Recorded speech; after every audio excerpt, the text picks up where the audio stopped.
7 innings on Sunday, the Orioles batters were frustrated as Yankees pitching held them in check, and New York held a 1-0 lead late in the game.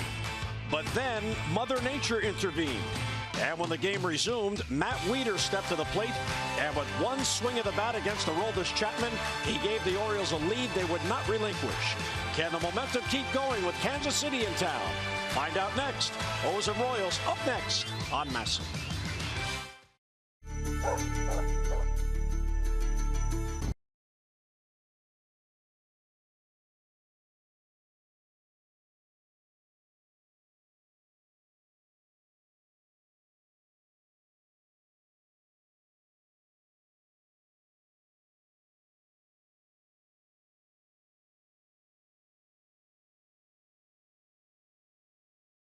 MASN on a gorgeous night for baseball in downtown Baltimore. The Orioles welcome in the Kansas City Royals. Tonight it's the opening game in this 3-game series. And hi everyone, I'm Jim Hunter. Yesterday, an exciting finish for the Orioles as they came back in the 8th inning to beat the Yankees 3-1. They won the rubber game, so the O's got 2 out of 3 from New York. On the homestand now, the Birds are 4-3, and all 4 wins have been come from behind wins. The Orioles now have 18 comeback wins on the year, the most in the majors. And in order to be able to come from behind, you need a good bullpen. The bullpen has to keep it as is and give those hitters a chance. And the Orioles have one of the best bullpens in all of baseball. The 4 wins on the homestand, all 4 wins are in the bullpen. So the Orioles bullpen now 17-4 with an ERA of 2.76, 20 saves. They have the most wins in the league, the most saves in the league. All 4 wins on the homestand by the bullpen. And how about Brad Brock and Michael Givens? They each have 5 wins, tied for second most in American League relievers. And Mike, that's one of the strengths of this team, the bullpen. Kansas City has a good bullpen as well, but if not for the bullpen on this homestand, might have been a much different story. Yeah, you know, the Orioles have really relied on their bullpen for the last 4 or 5 years now, and it has been a true strength of this team. Buck Showalter really manages it well, probably the best in the game at managing a bullpen, but they complement each other so well. A lot of different looks out in the bullpen, and yeah, you said it. They get the wins because they're so good at the back end. The bridge guys have been tough. When Brad Brock comes in the 6th or 7th, or Michael Givens, and they're soaking up some wins, and a lot of it has to do with the offense as well. So it's a huge team win to be able to come from behind and, of course, get the wins for the bullpens like that. I think it just builds everybody's confidence because they do it different ways. They do it in blowouts, and they also do it in the tight games like they did last night. And on this homestand, the Orioles had to win the final 2 games to split with Boston. Then they win the rubber game to get 2 out of 3. It is so important to play well within the division, and the Orioles have done that this year. Yeah, they played great in the division. They've won, you know, basically every series. Take a look, 5-1-1 record in the 7 series, 13 wins with a very good winning percentage of .619, best in the division. 22 home runs allowed. That's the 3rd lowest in the American League. So they're playing their best baseball within the division, which is so important. Obviously, they play so many games, but it's important to get off to a good start in the division as well. And it seems like everything is working. And when you have a never give up offense to go along with a strong back end, you're going to get so many of those motivational type carryover games like we've seen here in the past 4 or 5 ball games with this team. And what we've also seen on this homestand is a return of the resiliency that this organization has come to be known by. If they're down, all right, we still have more outs. We're going to go battle you back. The resiliency on this team is a key to their success. Yeah, it sure is. I mean, they've learned that over the past 4 or 5 years. That's what they've built themselves on. They have great character and really the never say die attitude. All right, so tonight they take on Kansas City. It's the opener of a 3-game series. Royals come in having lost 4 consecutive games. Lineups and first pitch are coming up next.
Masson is brought to you by Southwest. Transparency, low fares, nothing to hide.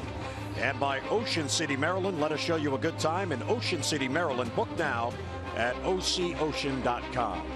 Well, today, the 72nd anniversary of the invasion of Normandy, D-Day, in World War II. And we recognize that today and thank all those who have served in the armed forces. Let's get a look at the Royals lineup. Kansas City comes in scuffling. They were just swept in a 4-game series in Cleveland. Escobar, Merrifield, and Kane with Eric Hosmer in the cleanup spot. Hosmer, one of the few hitters who has been very consistent on the year. .432 in his last 10 games. Perez will DH tonight. Then Orlando, Cuthbert, Dyson in left, and Butera behind the plate. And let's take a look at Mike Wright's pitch arsenal this season. The fastball 70% of the time. Mid-90s with the heater, but command has been the issue. Breaking ball 21%, getting better and better. The change just 9% of the time. Some inconsistencies with that pitch. 9 starts for Mike this year. 2 wins, 5.88 earned run average. Really ballooned after his last 3 starts. Gave up 11 earned runs, giving up the 9 long balls, 4 in his last couple starts. So Mike Wright looking to bounce back. Was actually sent down on Thursday after start against the Red Sox, lasting 2 2/3 innings.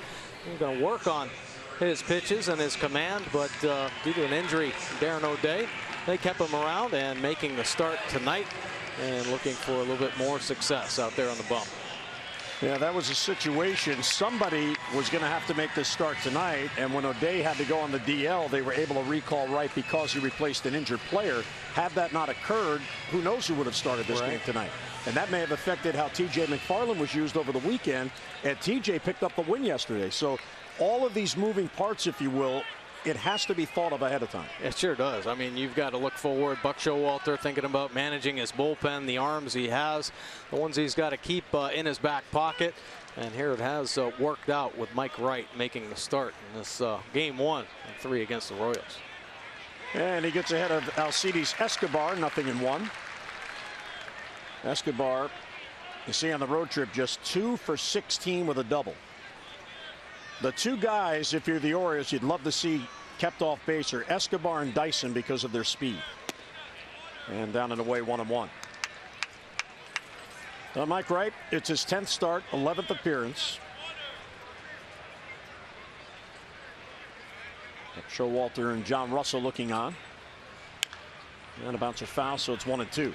I think one important thing about Mike Wright, easier said than done, maybe try a little less. I think he's the type of kid that really wears his emotions on his sleeves. You can tell he's a great competitor, but you know, when things don't go his way, sometimes it snowballs fast. So maybe just kind of settle in, execute on keeping the ball down in the zone. Jonathan Scope plays the ground ball, and 1 down here in the first.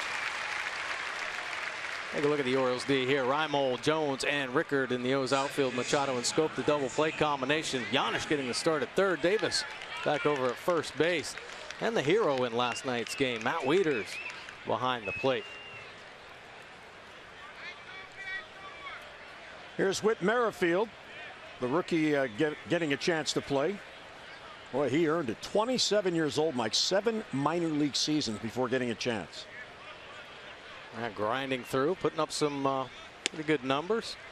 Definitely a stolen base threat. Orioles have to keep their eye on him. He's been getting on base pretty regularly, 14 straight games since being called up, and he did have a 30-plus stolen base season in the minor leagues just a couple years ago. This ball's ripped to left field. That's going to be in for a base hit, and it heads all the way to the wall. Reimold will dig it out, and there's Merrifield heading to second base with a double. That's his 7th double of his 21 hits since coming up. Well, you watch a kid, you see make the adjustments. Not a lot of games under his belt at the major league level. You see the offensive comparison. Last 5 games, Kansas City only scoring the 12 runs. Yeah, they've hit a little bit of a skid after playing some good baseball. The Orioles have been on a nice roll. 40 runs. See the batting averages pretty close, but the home runs, Orioles starting to heat up in the long ball and doubles, and you see the slugging percentage advantage goes to the O's. They started playing some better baseball and some clutch baseball late in ball games, and they're going to have to continue that. It's the back end of this Royals bullpen. The runner at second for Lorenzo Cain. Meriwether Bluff going, and the pitch taken outside. Well, Merriweather, who has 3 steals since coming up. Kane at 297. He is just 2 for 12 on the road trip and was given yesterday off. Now, these situations, Mike, is where the Royals have struggled as of late. They are 3 for their last 25 with runners in scoring position. Yeah, absolutely. I mean, they've had some opportunities, but I think they ran into a buzzsaw getting Cleveland's best starters, and they actually blew a close game, the first one of that series in Cleveland. But, you know, with this offense, you still have to contend with them. They're a scrappy bunch. They don't walk a lot. They don't strike out a lot, so they put the ball in play. They put the pressure on your defense and even the starting pitcher. You know, they hit behind runners, and with the team speed, you know, that's the formula they've had the success with. Well, right behind Kane, 2-0. Ball 3 down and in. Buck Showalter asked before the game, what does Mike Wright have to do to get better and improve? And he said it all is about the command. And we're seeing it here. 3-0 on Kane. None of the pitches close. Yeah, and sometimes it's not even about whether or not it's a ball or a strike. It could be a strike, but missing the location has hurt him as well. So 3-0 on Kane.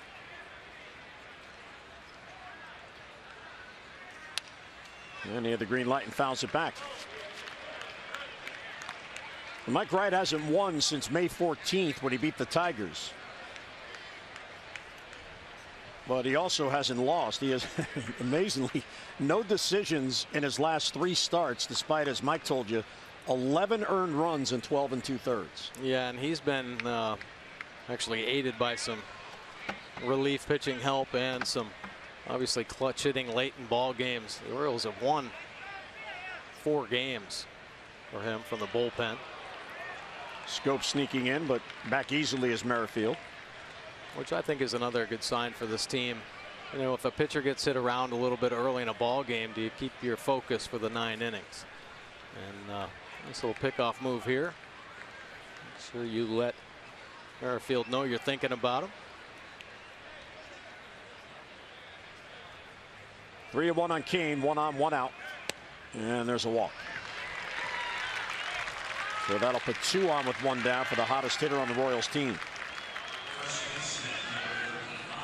And Merrifield 3 out of 3 since coming up from AAA. Played in college at South Carolina, that fine program. So here's Eric Hosmer, who is 7th in the league in batting with that .321 average. He also is tied for 7th in base hits with his 68 hits, 10 of which have gone for home runs. Yeah, he has been their most consistent offensive player, most productive as well. And now with a couple key injuries to some big time offensive players, he's had to step it up a little. Slices it foul, 0-1. You can see Mike Wright opponent average this season by situation with bases empty, 305, big number. So he put some guys on. Batting average 274. Gets a little bit better with runners in scoring position, but still above the league average, and way too many extra opportunities with men on base. Davis is behind Kane at first. He is getting a huge lead off first base with 2 on and 1 down. And he popped them up. There's Giannis backing out the shallow left. Infield fly rule called. So Hosmer a big out and 2 down. Good pitch right there, up and in fastball that Hosmer can't get to. Typically really good at, if he gets beat on a pitch, pulling the bat head through the zone and shooting balls to left field. But this 94 got on him quick. 2 down. Here's Salvador Perez, the all-star catcher who is DHing. He sat out 6 games. He had a violent collision on a pop-up with the third baseman Chesler Cuthbert. And he didn't have to go on the DL, but they sat him out for 6 games, so working him back very slowly. He's DHing tonight. Well, first and second now with 2 men out.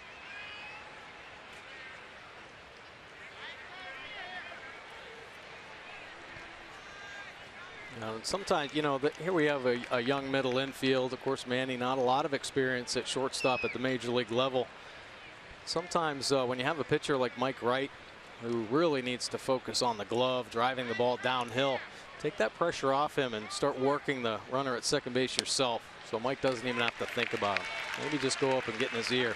Hey, listen, I got this guy back here. You just concentrate on throwing strike 1, strike 2, and strike 3.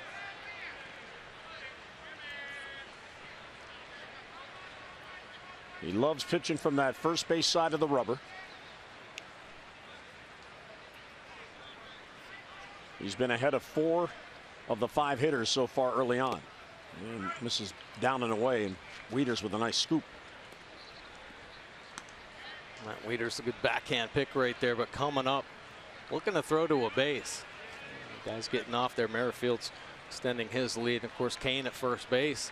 What Davis playing back is getting well off first. So Wieters head up as soon as he feels the ball in the glove.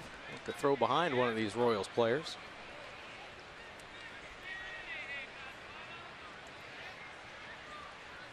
Well, ball and a strike on Perez.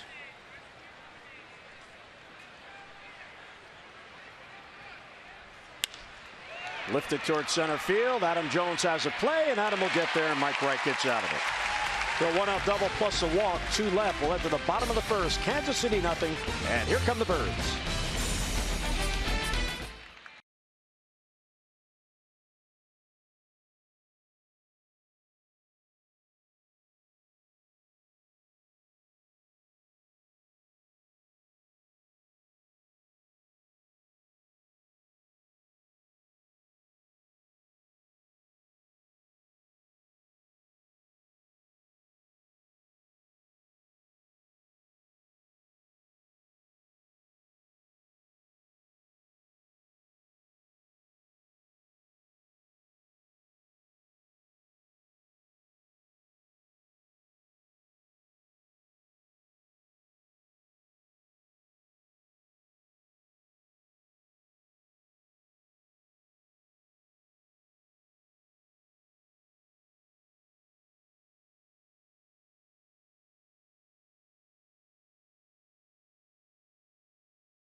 Machado has a lot of kids out here at the game tonight enjoying baseball.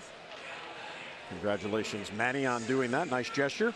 Here's a look at the Orioles starting lineup, brought to you by Southwest. Transparency, low fares, nothing to hide. Jones, Rickard, and Machado, who has hit .304 against left-handed pitchers on the year. Royals starting a lefty tonight. Trumbo, Davis, and Wieters, Reimold, Scope, and Janisch.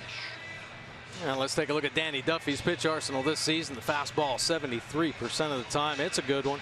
Mid to high 90s with the heater, the breaking ball, the slider. Used to have the change or the curve, but filed that away. Has a change as well. 3.44 earned run average. Picked up 1 win. This will be his 21st appearance and his 5th start of the year. Started the year in the bullpen. See, he is a fly ball pitcher, 65% in the air. And he has given up 4 home runs. And gets ahead of Adam Jones on 1. Adam in the leadoff spot for an 11th consecutive game. He has 12 hits since moving into the top spot, including 3 home runs. And fouled off the other way, so quickly 0-2. Adam 8 out of 31 on the homestand.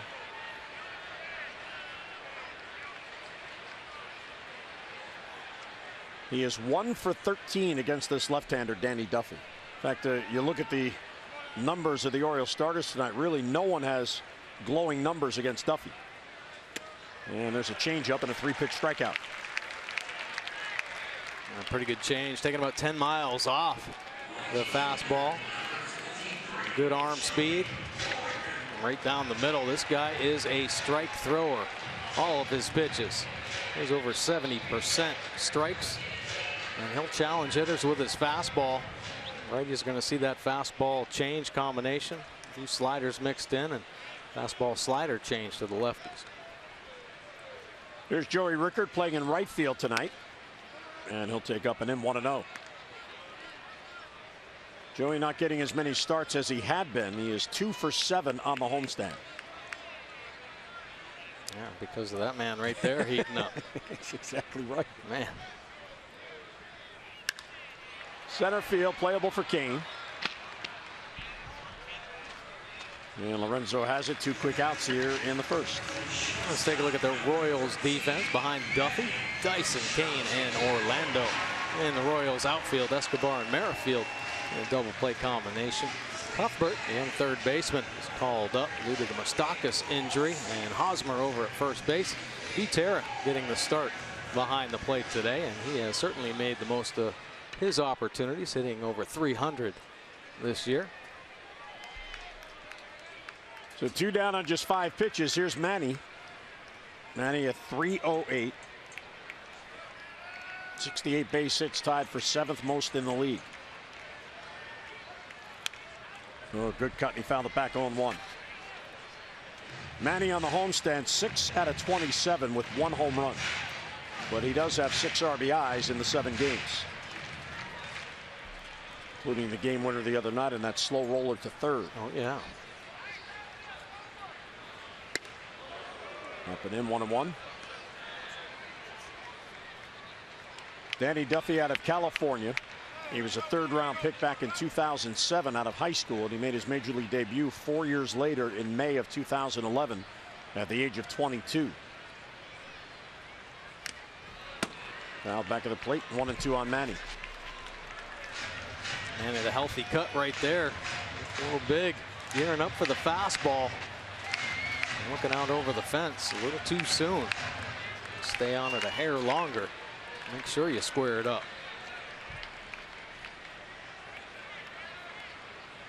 Two outs, none on, and 1-2 on Machado. Strike 3 called. Fastball at the knees on the outside corner. What a start for Danny Duffy. Quickly 3 up, 3 down. We'll enter the second. No score.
As opposed to the last couple of years, Kansas City tough on the road. Yeah, some serious road woes at home. Very good at Cap Kauffman Stadium. Boy, their crowd gets behind them on the road. Troubles. Of course, that 11-19 record, but how about scoring less than a run per game? Almost 5 at home and 3.5 on the road, and the earned run average jumps up over a run on the road. It just doesn't add up for the Royals. That's the losing road record. Good to see the youngsters here at the ballpark on this beautiful night for baseball. Paulo Orlando leads off. Cuthbert and Dyson to follow, and Wright misses outside 1-0. Orlando at .333. He is 1 for 11 on this road trip for Kansas City. They went into Cleveland in first place. And there's a base hit up the middle, so the second hit against Mike Wright. Orlando's been a big lift for this team. Injury to Alex Gordon. Average up over 300. Smoking a clean single right back through the box there. Ned Yost took over in 2010, just as Buck Showalter did with the Orioles. They are part of a group of 5 managers that have been in charge of their teams at least since that 2010 season. And here is Cheslor Cuthbert.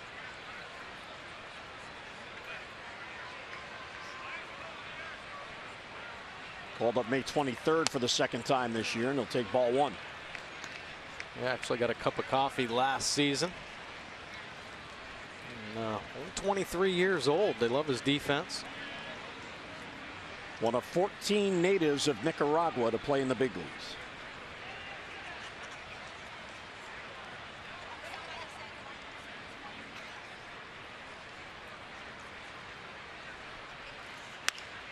Off-speed pitch blooped down the line. That's a foul ball. And fortunately so, that would have been a run.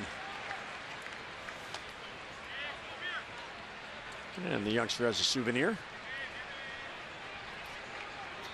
Now this Royals team with see the baseball there. Excitement. They're not afraid to put runners in motion, hit behind runners. Saw Cuthbert right there trying to shoot one in that hole with the runner at first base. A versatile group of athletes. We talked about the pressure they put on a defense. Upstairs with a fastball for ball 2. Mike Wright lost to the Royals when the Orioles were in Kansas City. His start came on April 24th. He had kept the Orioles in the game until the 7th inning in that game. He went 6 1/3. 4-run 7th inning for Kansas City did him in. Yeah, he's had a couple starts like that this year. It's when you think he's starting to figure it out. He hits a wall and loses the command. He's had some big innings. And that pitch he threw right there, that seems to be the pitch that has given him the most difficulty. Trying to get that slider on the outside corner.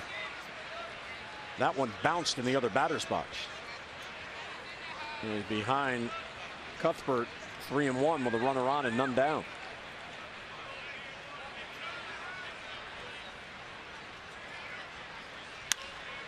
And that's a bloop to right field. Rickard has a play, and he has it for the out. And one away and back to first goes Orlando. The bidding closes tonight at 10 p.m. for the special jerseys and caps the Orioles wore on Memorial Day, honoring our fallen veterans. Show your support. Just go online, Orioles.com/auction, and place a bid on one of these unique items. Each jersey and cap has been autographed. It's been authenticated. And the proceeds will benefit the Fort Meade Alliance Foundation. Again, bidding closes tonight 10 p.m. So to place your bids, Orioles.com/auction.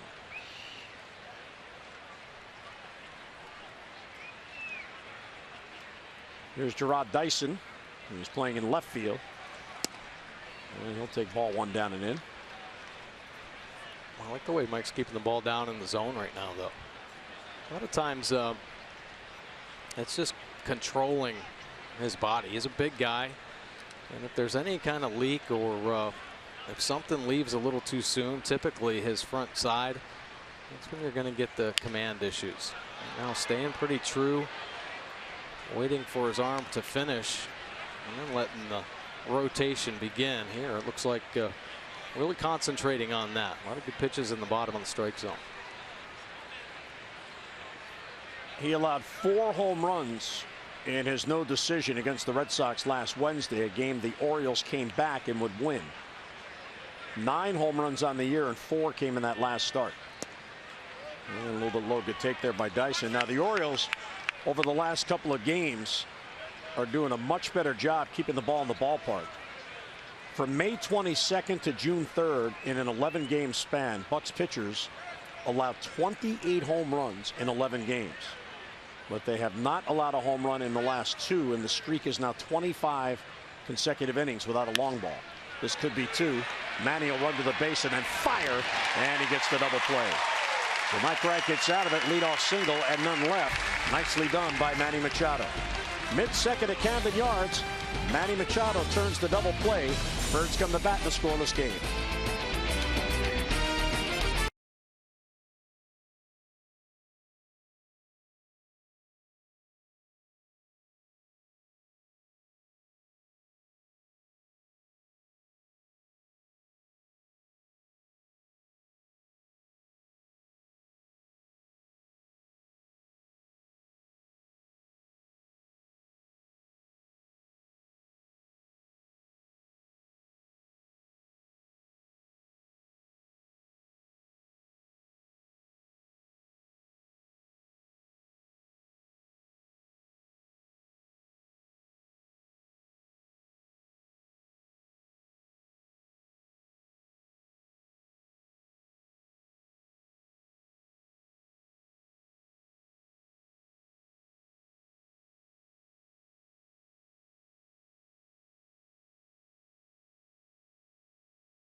Fuller of Arnold has won $500 for being selected and will win $500 more for every Orioles home run hit in the game tonight.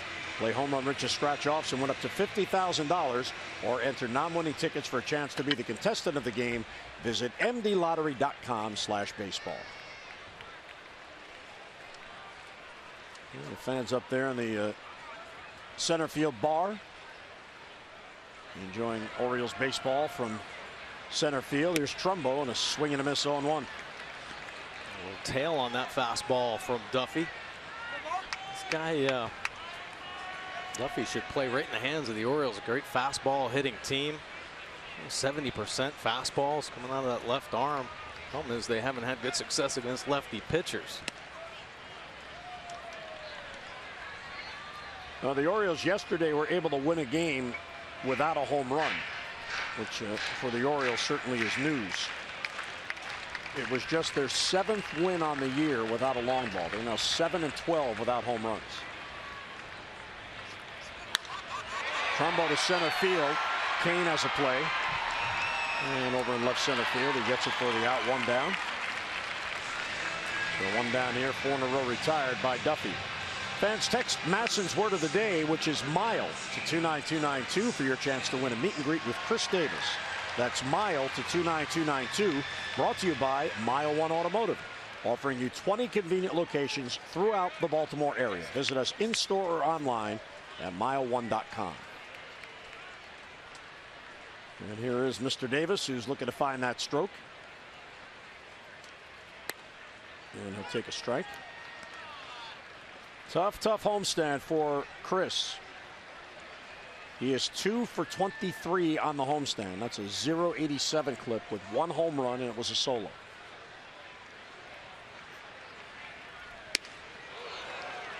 Oh, 0-2 on the swing and the miss.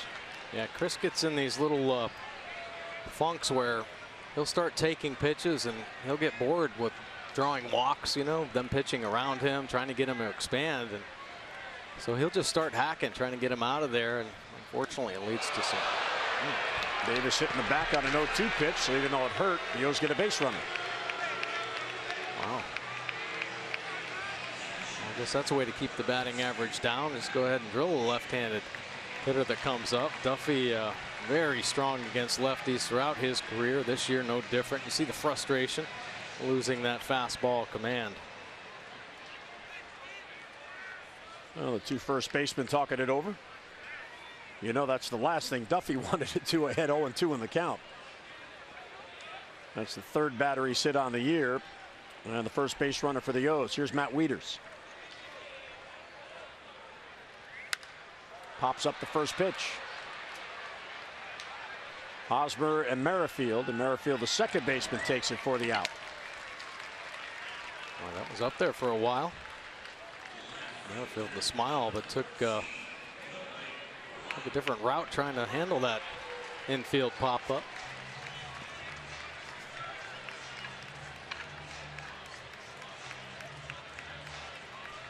Here's Reimold playing in left field tonight. Nolan at 289.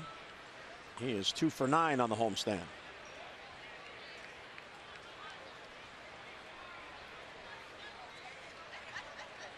We have no score in the second. And the fastball's upstairs, 1-0. And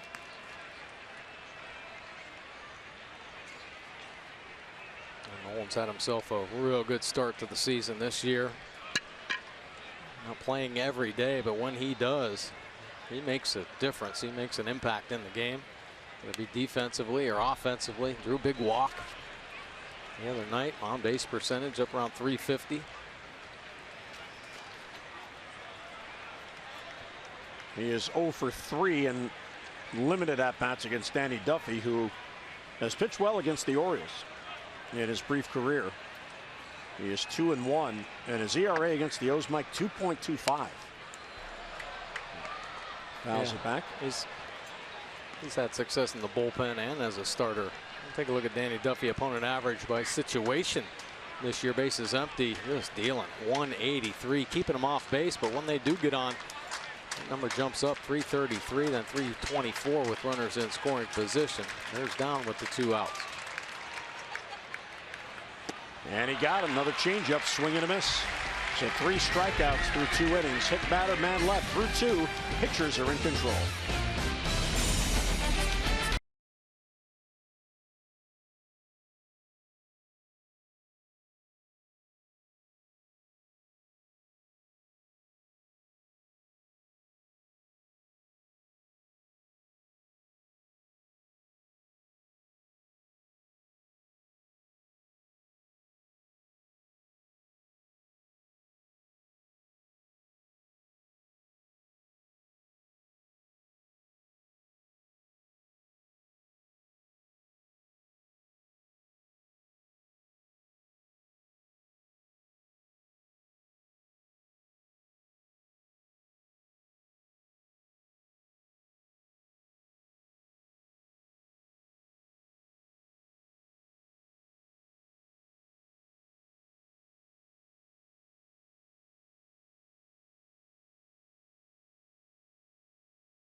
Mike, it was bound to happen. Jake Arrieta is human. 20-game regular season winning streak ended yesterday against the Arizona Diamondbacks. He lasted just 5 innings, struck out 12. That's why that pitch count was elevated. He was 20-0 in 24 starts with a 1.01 ERA. 5th pitcher in history to win 20 or more consecutive decisions. And some big names on that list, Carl Hubble and Roger Clemens among them. So Jake Arrieta, he is human after all. Pretty impressive run right there. I'm sure he'll win again. Yeah, probably. Probably is his next start. That Cubs team, very solid. Ground ball weakly hit past the mound. Manny to his left will fire to first, and Drew Butera is retired on 1 pitch. One down here in the 3rd. And that is the 3rd ground ball out for Mike Wright. And he has 4 outs. One of those was a double play. I like to see that. You see the 28 pitches, 79% fastballs, and they've been good ones down in the bottom of the zone. We'll keep rolling those ground balls over if He keeps working below the knees. Escobar bounced out to Scope his first at bat.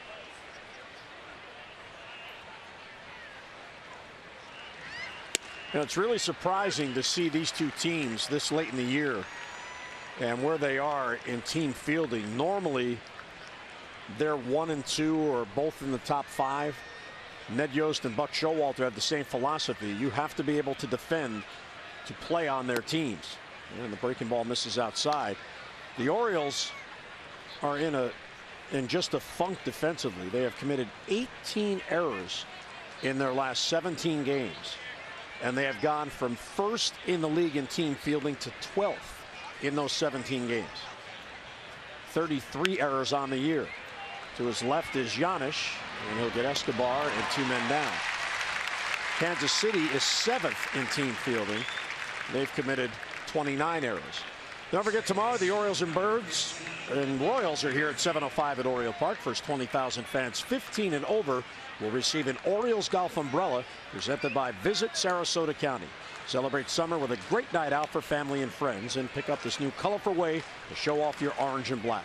So get your tickets now, Orioles.com or 888-848-BIRD. We got an advanced peek at the umbrella yesterday, and it is a keeper. Yeah, it sure is. Yeah, it is a keeper. I kept mine. And the pitch down and away, 1-0 on Whit Merrifield, who doubled his first at bat, one of 2 Kansas City hits.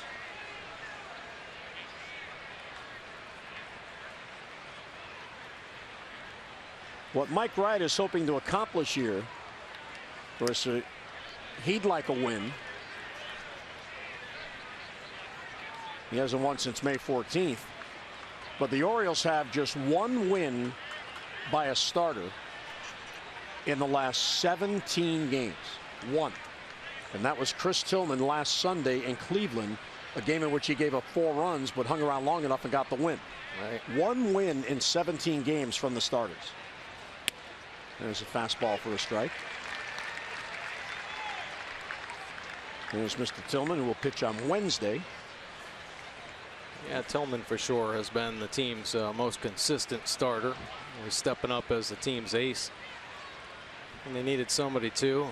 So the starters some inconsistencies for sure. Well, the streak began on May the 8th, and today's June the 6th. So you're talking 2 days shy of a month, and the starters have 1 win in that span. Just amazing. Well, you're right. Thank goodness for a good bullpen and some timely hitting, right? Back 3-2 on Merrifield. Yeah, the bullpen has been the opposite. They're 17-4 on the year. And the second best ERA in bullpens at 2.76. 2 outs, nobody on. Mike Wright looking for his first clean 3-up, 3-down inning. Facing the 27-year-old rookie Whit Merrifield.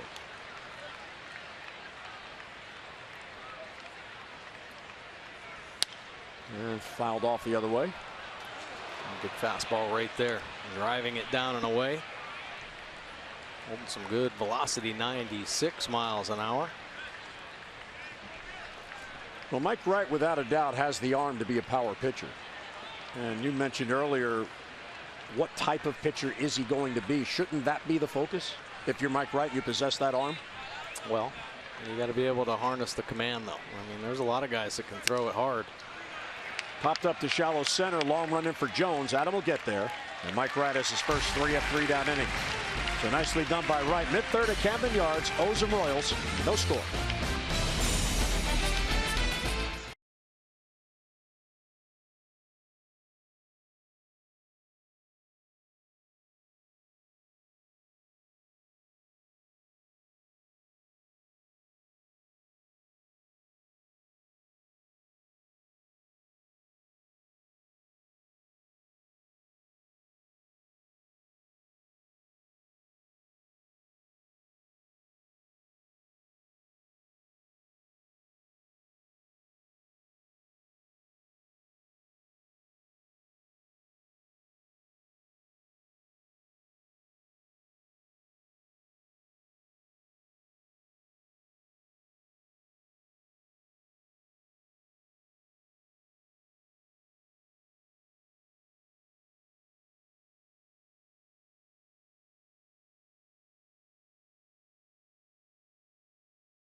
Baseball on Masson is brought to you by Southwest. Transparency, low fares, nothing to hide. And by Navy Federal, proudly serving the armed forces and their families for over 80 years, federally insured by NCUA. Lovely night for a game at Camden Yards. Mark Turgeon, the Terps head basketball coach, who's a native of Kansas, here with his son. So Turgeon has the best of both. Both his teams are playing tonight. That's right. His new state team and his native state team. Although technically the Royals play in Missouri, but it's right over the line there. Right. Well, hopefully his basketball team's not playing because it's probably illegal in the NCAA to suit him up, playing the hardwood this time of year. I would guess. I don't follow the rules as closely as you do, but Scope and a base hit to left field, and the O's have their first base hit. And that is a good sign as Jonathan, a nice level swing there. He had been batting just 185 on the homestand. Yeah, gets on a fastball. Swing a little bit shorter. Jonathan out early today. Once again, a lot of Orioles here in this homestand, taking some extra batting practice with hitting coach Scott Coolbaugh. Going to be a little bit more direct to the baseball. Early work paying off for Jonathan Scope. Good start. Now, one of the things I observed in that session, that was about, what, 3:10, 3:15. They have the tee in the batting cage on the field, which you normally don't see. Normally on the field, it's either pitching or pitching machine. But with Adam Jones, as Giannis bunts, it's a good one. Duffy picks it up and has no play. That's a bunt single for Giannis. So back-to-back hits to begin the third for the O's. Boy, what a nice bunt right there. You just don't see good bunts anymore in baseball. Giannis missing one last night, but executing it perfectly. Miscommunication with Duffy. And the catcher Butera is going to get the bat head out in front towards the end, the right direction. Duffy falling off down the third base line. Picks him up a base hit and gets an Oriole in scoring position. So 2 on with none down, and the lineup turns over. Here's Adam, who struck out his first at bat. O's with their first chance in this game to get a run on the board.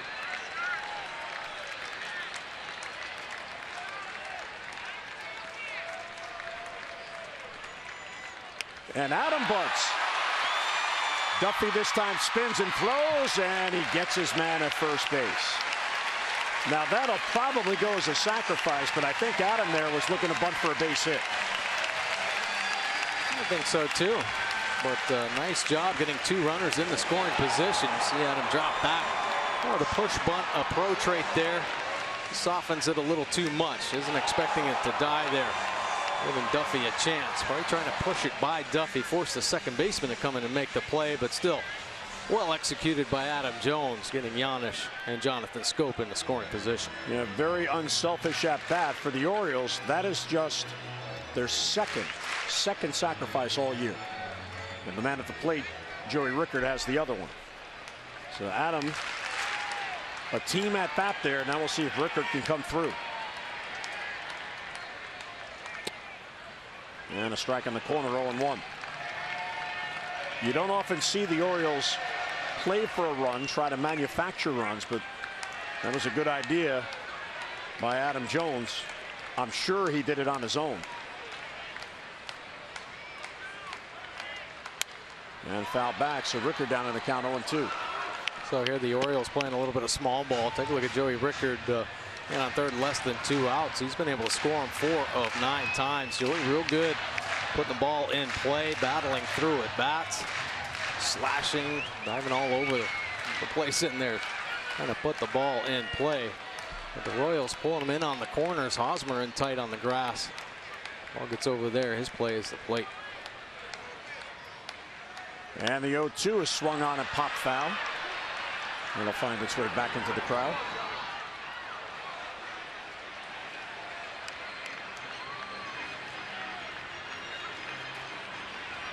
Joey hasn't driven in a run since May the 21st. 14 games with at bats in that span.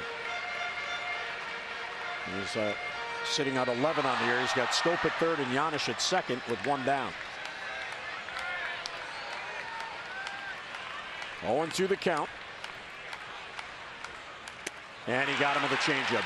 Big out for Duffy and 2 men down. And the change has come up big for Duffy. Orioles haven't been able to get on that fastball just yet.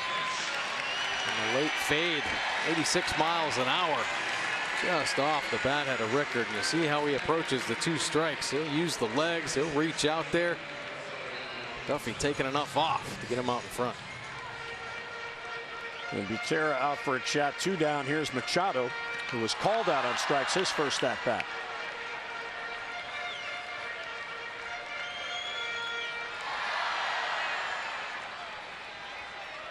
.35 RBIs for Machado. That is second best on the club behind Mark Trumbo's 43.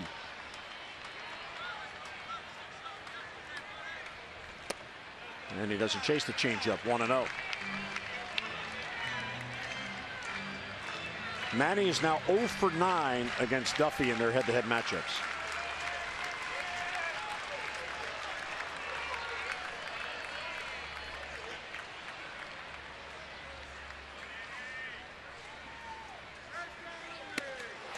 And swings through the fastball.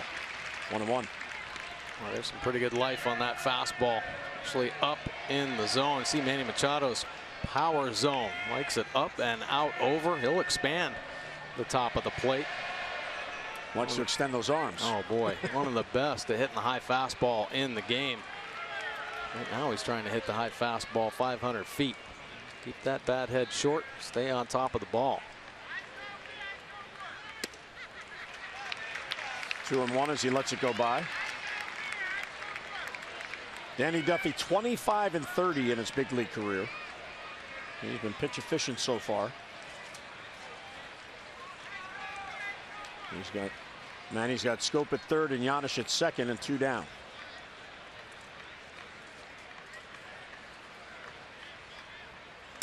Ball 3. That one really sailed on him. Pretty good play right there by Butera. He just cut that one loose. Somehow Butera able to flag that one down.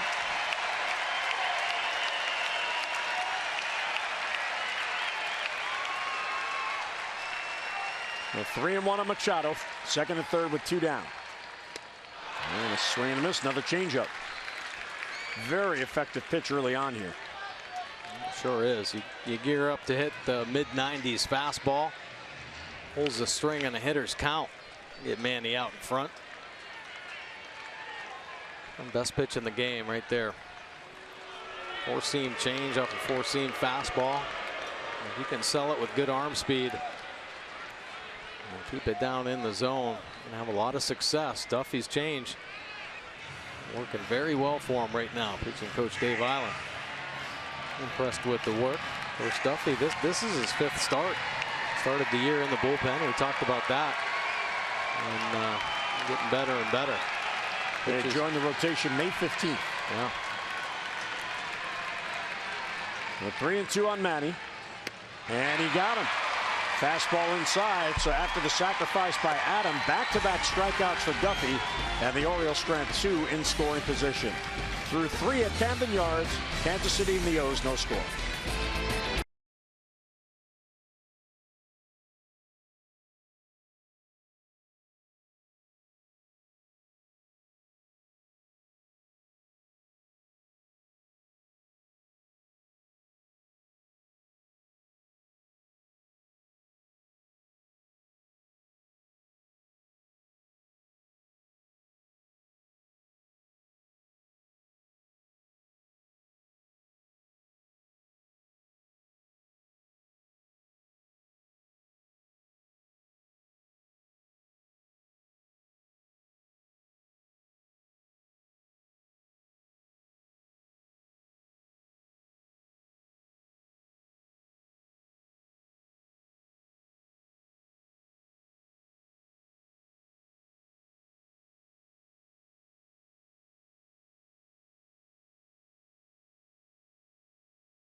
Is brought to you by the RAV4 Hybrid.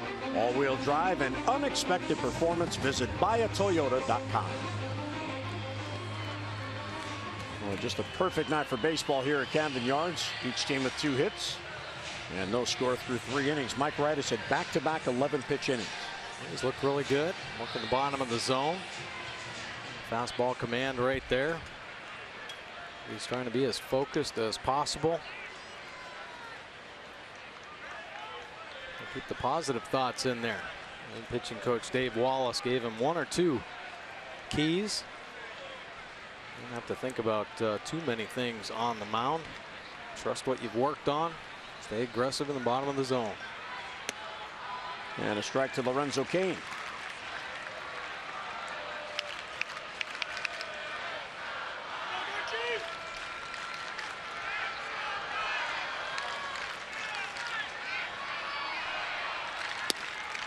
Just off the plate. That's it, Mike Wright. Wednesday night, he was no decision versus the Red Sox. It only lasted 2 2/3, 7 hits, the 6 earned runs, 4 punch outs, but he's getting hit hard. 4 home runs in that ball game. 3 solos and a 2-run, so 5 of the 6 runs he allowed came on those long balls.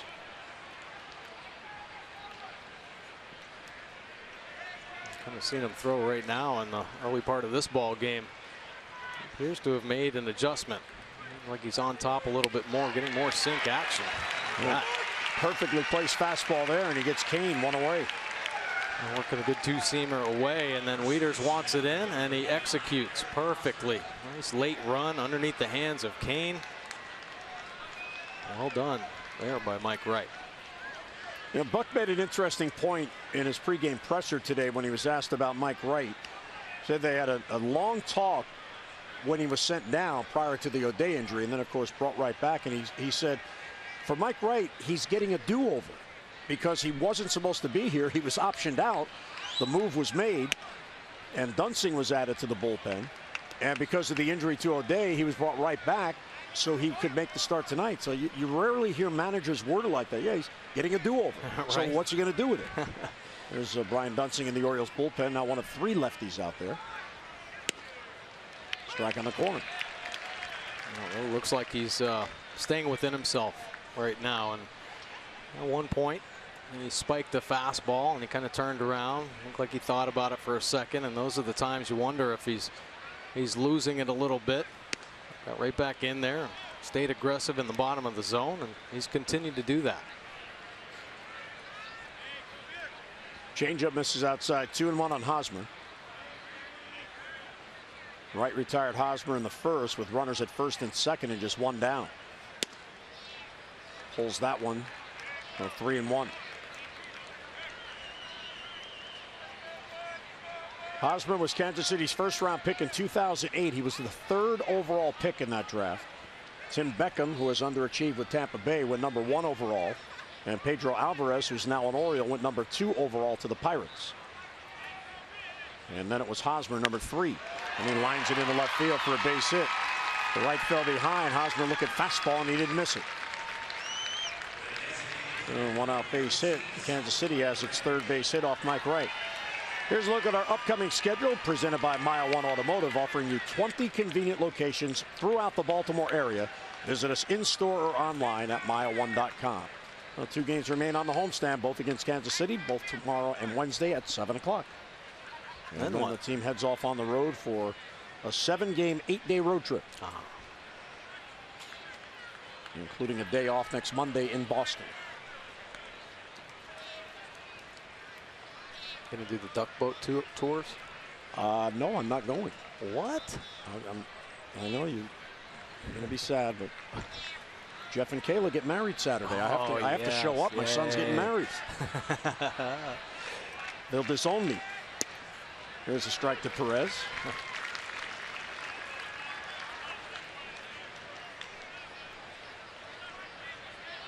I don't know how you're going to get by without me. I know. Well, I'm not going either. Oh, you could come to the wedding. There you go. I didn't know you were available. And the pitch is popped up. Jonathan Scope has a play, and he runs it down. So 2 down, and Hosmer back to first. Fans, tomorrow, don't miss your chance to meet Orioles pitcher Dylan Bundy. He'll be signing autographs and greeting fans at the official Orioles team store in the York Galleria. Dylan will be there from 11 until noon, so you can browse the latest official gear at the store and get an autograph with one of the Orioles' bright young stars. That's tomorrow, 11 a.m. until noon at the official Orioles team store in the York Galleria. For details on all player appearances, just go online, OriolesReach.com. There's Dylan with Brian Dunsing and TJ. Paulo Orlando now with Hosmer at first and 2 outs. First ball swinging, fouls it back. Well, you get these type of chases. If you prove that you're going to be aggressive in the strike zone, start working the perimeter a little bit. You're going to get some chases off the plate. Perez swinging at a pitch just off the outside corner there. First pitch up and in fastball that he swings at.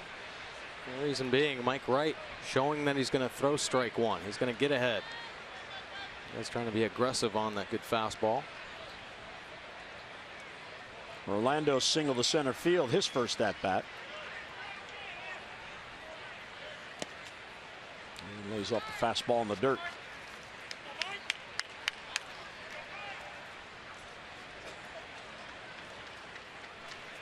One thing Mike Wright talked about just mechanically with his delivery.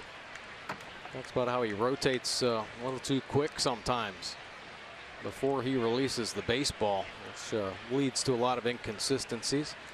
He's trying to clean up and make a more consistent delivery, something he can repeat every time. Another one bounce. It's back-to-back fastballs in the dirt. Good pick right there by Wieters.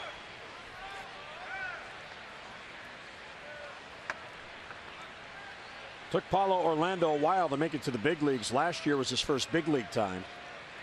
He signed with the White Sox back in 2005 and began his pro career in 06.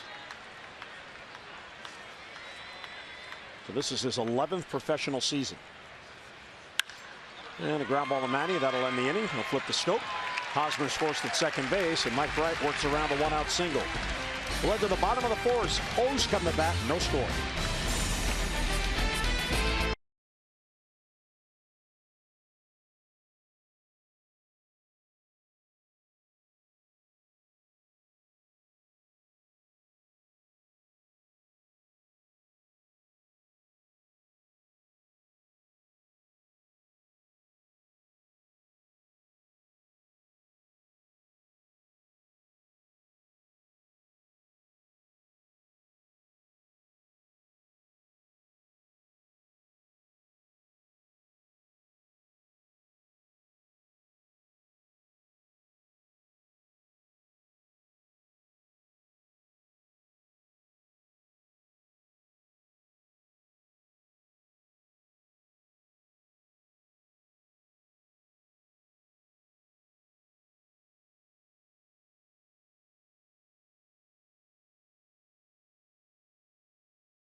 Over 2 million vehicles sold and counting. Yeah, how about best record in the American League since 2013? Royals and the Orioles topping the list. Of course, the Royals back-to-back World Series appearances. Last year winning the World Series, and the Orioles back in 2014 won the division, had to meet the Royals.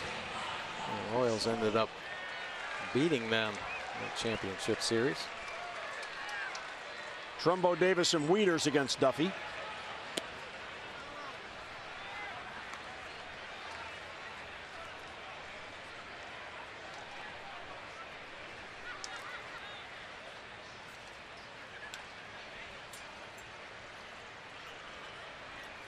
Trumbo flied out to center field his first at bat.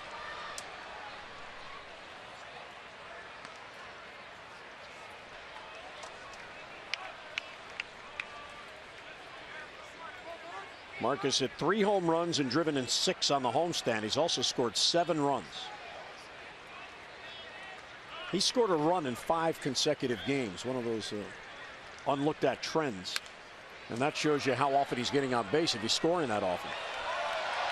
Yeah, he has his streaks as well, but boy, he's been the most consistent producer offensively for the Orioles. He squares a baseball up. It comes off hot. A couple of those home runs he hit. So the Yankees were like 115 miles an hour. Deep down the left side, but he was out in front. It's going to be a long souvenir. Mark has been very consistent. He hit 6 home runs in April. He hit 9 home runs in May, and he already has 3 in June. Tied with Frazier of the White Sox with 18 for the league lead. 3 home runs in 5 games in June. And that's off the leg of Danny Duffy, and Trumbo is going to get a base hit. And Duffy is bouncing around out there, limping around. That's not going to feel too good. Trumbo reaching out on the change. And, oh, man, catching him on that left calf. The bone. Doesn't go down, though. Stays with the ball. See this limp.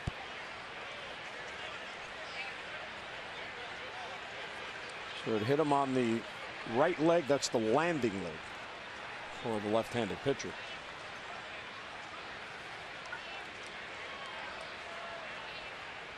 Trying to get that feeling back in.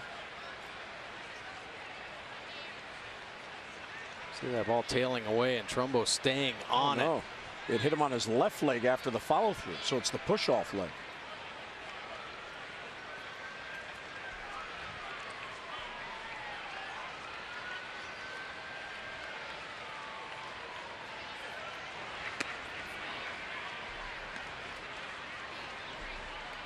Look here, when the foot hits and ball meets as well. It looked like it didn't affect him. I think a lot of adrenaline, but as soon as the play stopped, that's when the pain set in and started limping around. He might loosen up a little bit as he pitches the rest of this inning, but you know they're going to keep an eye on it.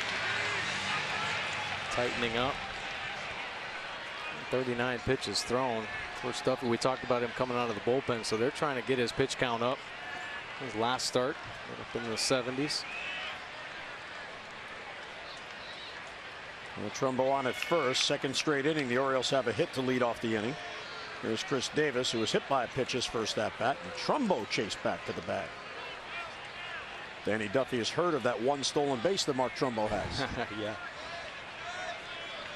When the Orioles steal a base, it's likely because somebody's forgot about him. Orioles have just 9 steals on the year, fewest in the league. It's not part of their game.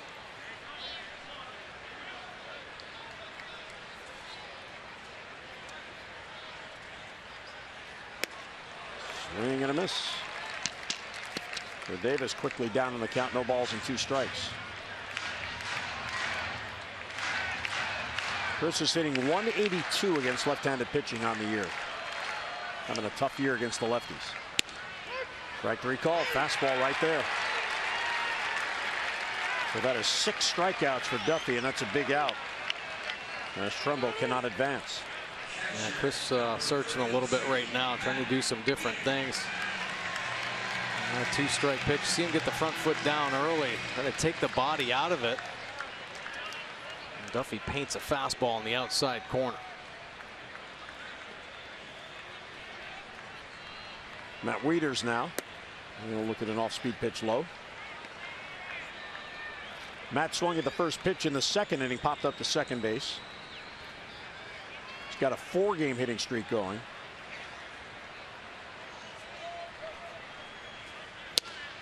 Which he extended yesterday in his only at bat. The base hit off Chapman that got the Orioles the lead.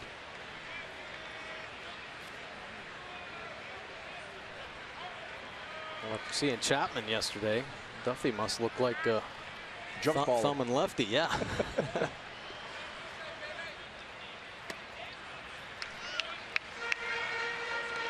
I see Matt Wieters definitely back in the swing of things this season.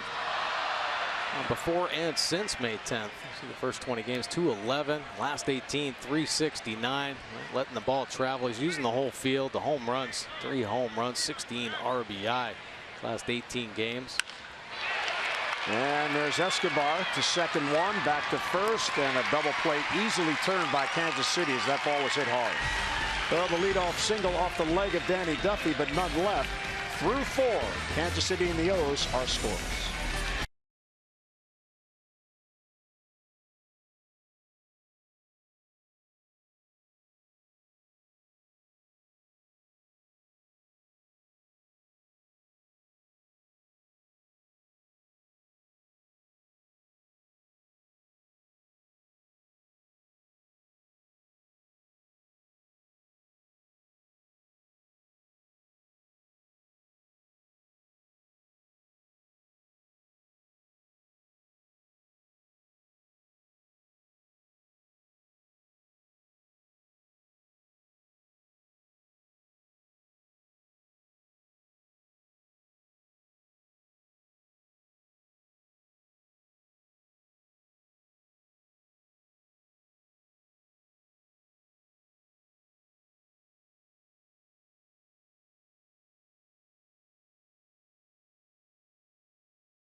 Orioles baseball on Masson is brought to you by PNC Bank for the achiever in you, and by Chesapeake Employers Insurance, a workers' compensation insurance company.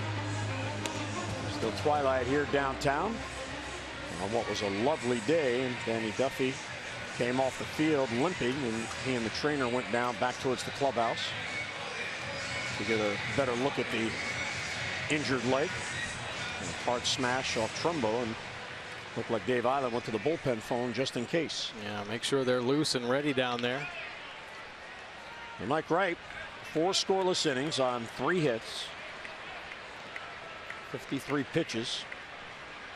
He's had 1 3-up, 3-down inning. That was in the 3rd. Cuthbert, Dyson, and Butera, lower 3rd of the lineup. And a strike on the off-speed pitch. Good breaking ball right there. Cuthbert flied out to right field his first at bat. With Moustakas out for the year with a knee injury, he's going to get a long look. Royals certainly will miss the power bat of Moustakas. Oh, and Gordon. Both those guys. The Orioles certainly won't. Moustakas and Gordon have done some serious damage against the Orioles.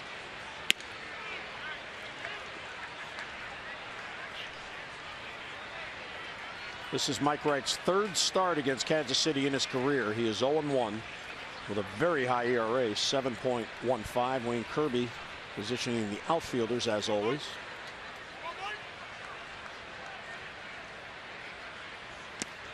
A little bit low. Well, 2-2 on Cuthbert.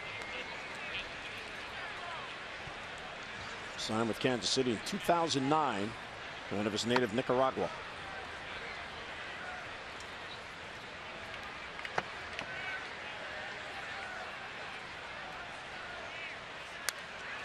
And foul back. Another good fastball. Mike has 2 wins, 1 here and 1 on the road. And his 1 on the road was in Boston way back in his first start of the year. And his win here was against Kansas City May 14th, and that in fact is his last win, May 14th. Well, 2-2 on Cuthbert. And he got him. Another good fastball. The good velocity. It's all about the location. Painting the outside corner. Weeder setting up out there. Consistency on the outer third. Good pitch. After getting ahead with a couple of sliders, the fastball plays up away.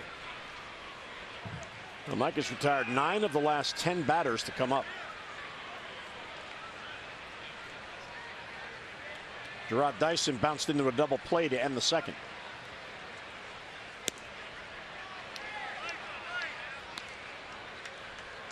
Dyson, a 50th round draft pick of Kansas City. They don't even have 50 rounds anymore. I think they ended 40. Yeah. Well, speed is those great tools. Popped up, foul ground, Giannis over. And Paul will put it away for the out. So 2 quick outs here in the 5th. Let's get a look at our PNC minor league report, brought to you by PNC for the achiever in you. Yeah, how about Jason Aquino? He last 2 starts last week. 2 wins, no earned runs, 15 innings. He was scattering the 7 hits and 15 strikeouts, just 3 walks, and he was named the Eastern League Pitcher of the Week for the Bowie Bay Sox. This guy, good sinker ball pitcher. Nothing really overpowering, but command of all of his pitches, pitches to contact, and a lot of success here recently. And he is, by the way, on the 49 roster. Just saying. And he's a left-handed pitcher. Just saying. There's Duffy back on the bench. And it appears he's okay. Cold spray. As well as he can be. You know all those tricks, huh? Well, you know. Old school stuff. See, back in the day, they used to put the cold spray on right on the field. They wouldn't take you down and spray it with the cold spray. No, they don't use cold spray anymore. Back when you played in Men Were Men. They found out that didn't work. Fly ball to right. Joey Rickard back on it. And he has it for the out. So Mike Wright really settling in. His second 3-up, 3-down inning. Mid-5th at the yard. No score.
Blue Shield contributes $50 to support the Be More for Healthy Babies.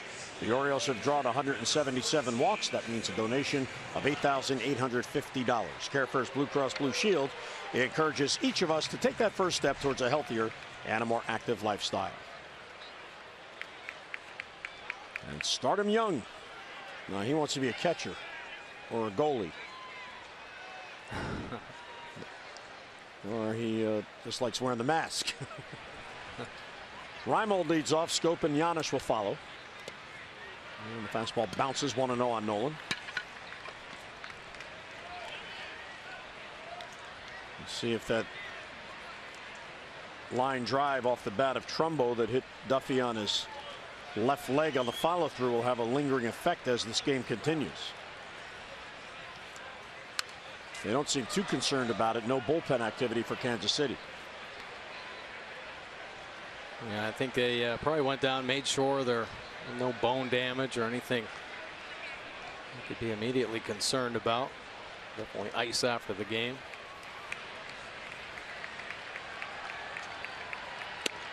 Oh, good pitch. Right at the knees. Yeah, real comfortable driving the ball into the righties. Has a natural little cut on his four-seam fastball. It creates a real good angle. And that ball gets on. The righty's in a hurry. Reimold to center field. That chases Kane, but Lorenzo will run it down.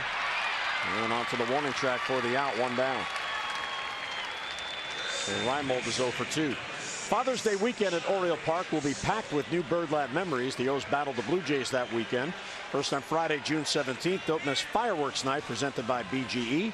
Then on Saturday, the first 10,000 men 18 and over receive an O's barbecue tool set presented by BGE. And then a special 4 or 5 afternoon showdown on that Saturday. Then the series ends on Sunday, Father's Day, as first 10,000 men receive a Father's Day Newsboy cap, followed by Kids Run the Bases after that game at 1:35. So join us Father's Day weekend for your tickets. 888-848-BIRD or online at Orioles.com. And then the O's will hop on a plane and head to Texas for a one-game makeup. Right after the Father's Day game on that Sunday. Scope singled his first at bat, one of 3 Oriole hits. Misses the changeup, and it's 0-2. Well, that changeup has played big here in this ball game. Against the Orioles, a lot of hitters out in front on that pitch. Some good consistency with location on the outside corner. It's got a nice little fade as well. Came back with it again. This time John got a piece as it was up in the zone. Take a look, better in relief, but just a little bit. As a starter, you see the 4 starts, this being his 5th, but 18 2/3, a 3.86 earned run average and 3 homers. And as a reliever, 16 games, 18 innings with a better earned run average, 21 punch outs. And that's what you're going to get. And I think he's going to show the consistency as a starter as well, because he's a strike thrower. And he does have the 3 good pitches. Seen the fastball and the change primarily today. But there is a slider mixed in there on occasion. They use that against lefties, but they don't put many lefties up against him. 1-2 on Scope. And he fouls it back. Well, he's thrown 55 pitches so far, and he's only thrown 13 balls. It's incredible. Yeah, all in the strike zone. And with him, with that fastball velocity, getting on the hitters as it does, he can get away with maybe a few more mistakes on the plate, but he kind of works the whole perimeter. I mean, not a lot of cookies. Strike 3 called on the inside corner. John thought it was too tight. Questions the call of Jim Reynolds as he walks away. A change here. Butera wanting it down and away. Still staying down in the zone. Just locking Jonathan up. Jonathan thinks it's going to cut in off the plate. It holds its head there. Strike 3. And Butera framed it nicely. Here's Giannis, who had a bunt single his first at bat. Now Duffy, because he spent the time in the bullpen prior to going into the rotation, 16 games in relief. And as Giannis hits a slow ground ball to short, Escobar charges, plays the hop, and he gets Giannis, and that'll end it. So 3 up, 3 down go the O's for a second time tonight. We're through 5, and the pitchers are dominating at Camden Yards.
This past Saturday, as part of the Orioles Reach program, the Orioles conducted a clinic for 300 Baltimore City Recreation and Parks youth, including players in the Baltimore RBI program. Current and former Oriole players, including Adam Jones and Wayne Kirby, helped teach baseball through 4 stations, highlighting throwing, base running, hitting, and fielding. Of course, the Orioles are big supporters of the Baltimore RBI program.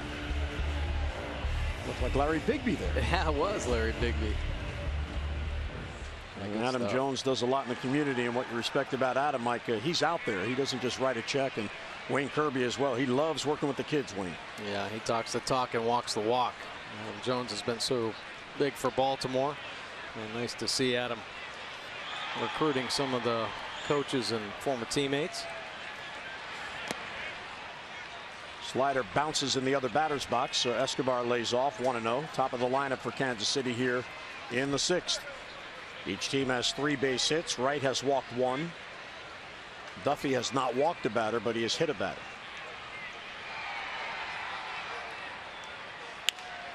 Bouncer foul down the line. Well, this Royals offense was really held in check in that 4-game set in Cleveland, so it might have taken some wind out of their sails. They only put up or scored a couple runs in 3 games. And, it can take a chunk out of your confidence. Mike Wright throwing the ball very well right now. This Royals team looking a little bit different than the first time the Orioles saw them, for sure. Well, they're still second in the league in team batting. Ned Yost's club at .268.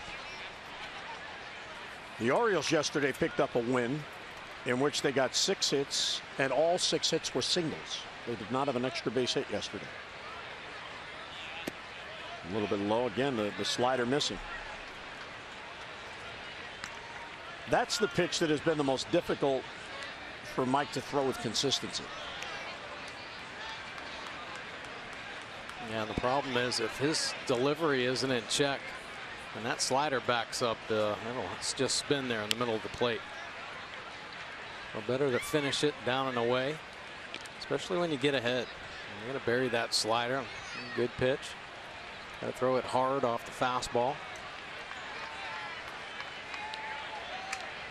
Escobar has grounded out twice. He is now 2 for 18 on the Kansas City road trip. Fouls it off again.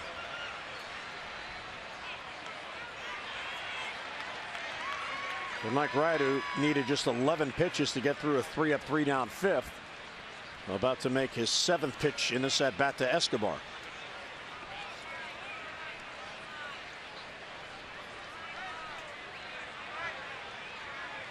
Adam Jones shallow in center field. Rickard is shallow in right.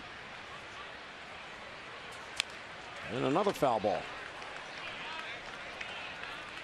5 foul balls of the 7 pitches in this at bat. I'll tell you what, his 2-seam fastballs very impressive right now. The fact that he's throwing it well to the righties, working it in off the plate, starting on the plate, and it works in and off. You're seeing that's a big reason why you're seeing that many foul balls. This one's looped to right field, hangs up for Rickard, and Joey runs it down. Right off the end of the bat, and hung up there just long enough for Rickard to get it. Nice running play by Joey Rickard. Doing all he can to put this ball in play. Another good pitch. Slider away off the plate. Tapping it, trying to find some outfield grass, but Rickard, the full reach, running it down for the first out. Well, the kid covers some ground.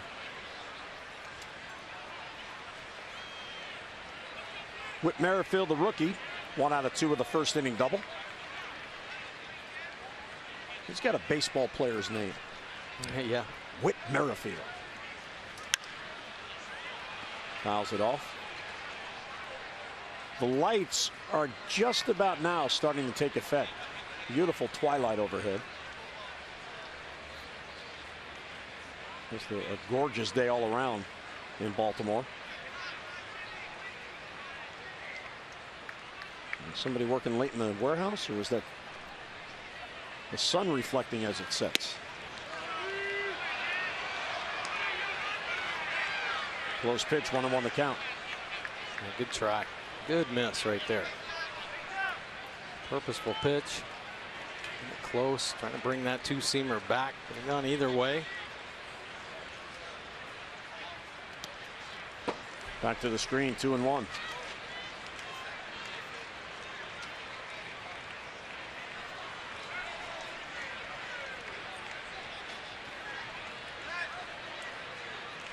You can almost see Mike Wright trying to control his nerves out there, the anxiety, the want. Foul, sounded like got a piece of Wieters. A good fastball and a good adjustment in his delivery. And a subtle reminder to himself. Stay through the baseball. And you'll see. Good fastball away, just fouled off. Mike Wright actually shaking Wieters off quite a bit tonight. He's calling his own game. Moving low, ball 3. Facing Merrifield here with 1 out, nobody on. Merrifield's given name, by the way, is Whitley. Whitley David Merrifield. Whit is a better baseball name. Right. Which is why he calls himself that. There's a 1-out walk. Well, Kansas City just came from Cleveland. They had a 6-0 homestand, went to Cleveland in first place, and they dropped 4 in a row. Yeah, well, this is the recap against the Orioles this year when Baltimore went out to Kansas City. The Royals and the Orioles were playing pretty good baseball. But the Royals tamed the O's for sure, hitting better, pitching better, scoring more, and even more power in the first series. Orioles trying to bounce back against the defending world champs in this home series. It plays so much better in Camden Yards. Here's Kane with a man on, just the second walk allowed by Mike Wright, who throws to first. This Kansas City team will run. They are 41 out of 52 in steals. That is a 79% success rate.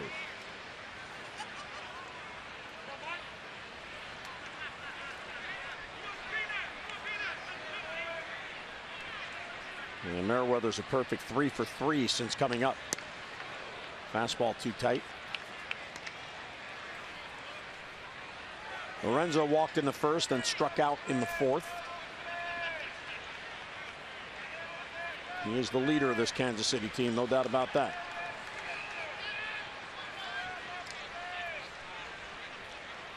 Now, when the Orioles saw him in April, he wasn't where he is today. Slow start to the season. Picked it up in May. A lot of his production done actually in the month of May. Only hit .220 in April, but really picked it up. .350 batting average in May. When Ned Yost and the Royals went to Cleveland, they had a 2.5 game lead for first place. Now they're a 1.5 games back as the Indians, with their 4-game sweep, have seized control in the AL Central. Fastball right there. That's a tight division. The top 4 teams separated by 3.5 games. And all but Minnesota are at least 500. Yeah, Chicago started off so well. They want to fight to get back in. They just picked up Shields, right, from the Padres. And he struck him out. Went upstairs with a fastball. Second time tonight Kane has gone down. 3 Ks for Mike Wright. He's pretty good at bat here by Mike Wright. Moving the ball around. A couple good fastballs in. Painted away and then right at the top of the zone. And Kane to swing through. Just dipping the bat head. So Kane is retired. 2 men down. And here is Hosmer. Hosmer singled to left field. His last at bat, he got ahead in the count 3-1 and didn't miss a fastball. He will bat against the shift.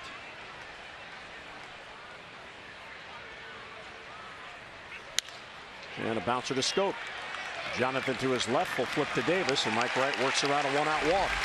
So Kansas City has stranded 4 mid-6th. Birds come to bat. No score.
Game one, a 3-game set against the Royals. Couple runners on, and Mike Wright pitches out of a first inning jam. Good slider. Then Adam Jones camps under. How about another little jam? Second inning, leadoff single, but the speedy Dyson grounds into the 6-3 double play. Nice turn there. Another little jam in the 4th inning. But Mike Wright keeping the ball down in the zone. You see the confidence building. And Mike Wright pitching a gem right now, only scattering the 3 hits. Geico, 15 minutes could save you 15% or more on car insurance. Visit geico.com for a free rate quote. Now can the Orioles get him a run? Here's Adam Jones, top of the lineup, and a foul back at the plate. I mean, you got to feel for guys like Wright who are pitching as they are. Same thing for Duffy. I mean, he's pitching just as well, and Kansas City hasn't scored for him. But the guy in the staff you got to feel for is Kevin Gausman. 9 starts, 4 times the Orioles haven't scored when he's in the game. 4 of the 9 starts, 0 runs. Another good changeup. Yeah, it's pretty amazing. Kevin Gausman pitched so well. He deserves a few more wins than he didn't have any.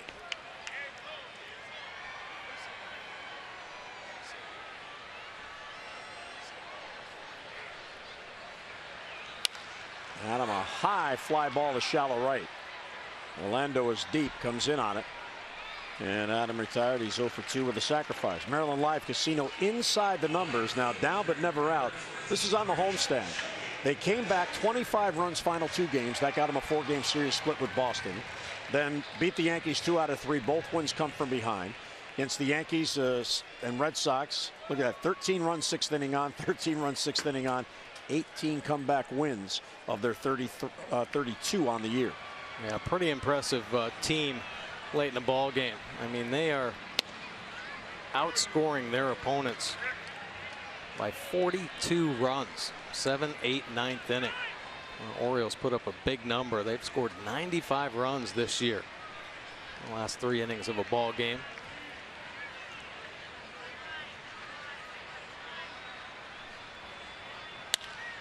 Bounce to second base. There's Merrifield. And Rickard is retired and 2 men down. So Danny Duffy continues to mow him down. The Orioles and Rays game that was rained out on April 9th has been rescheduled now as game 1 of a separate admission day-night doubleheader on Saturday, June 25th at 1:05. All tickets marked April 9th will be honored for that new 1:05 game. Now, the game that day originally was scheduled at 4:05. That game has now been moved to 7:05 as game 2 of the twin bill. So 1:05, 7:05, separate admission day-night doubleheader. For complete ticketing information, Orioles.com or 888-848-BIRD. Here's Manny, who's 0 for 2 with a couple of strikeouts. The best chance the Orioles had was in the 3rd inning. Scope singled to left. Giannis bunted for a base hit, and then Adam laid down a sacrifice bunt. Wow. High fastball gets a little bit of everybody. Top of the glove, top of the helmet, right shoulder. Home plate umpire Jim Reynolds.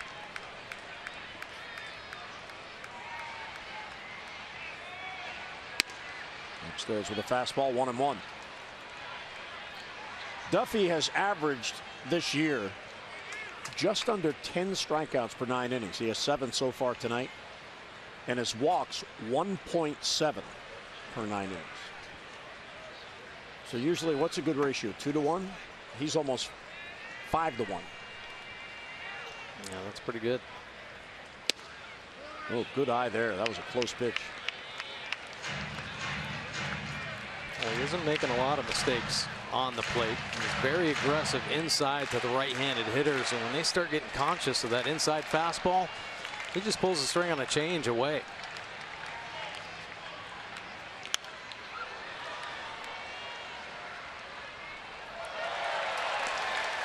And a foul ball. And the count even on Manny 2-2, batting with 2 outs and nobody on. 7 in a row retired by Duffy since Trumbo hit him in the leg with that foul, with that line drive for a base hit to begin the 4th. Inside, ball 3. A quick pitch right there.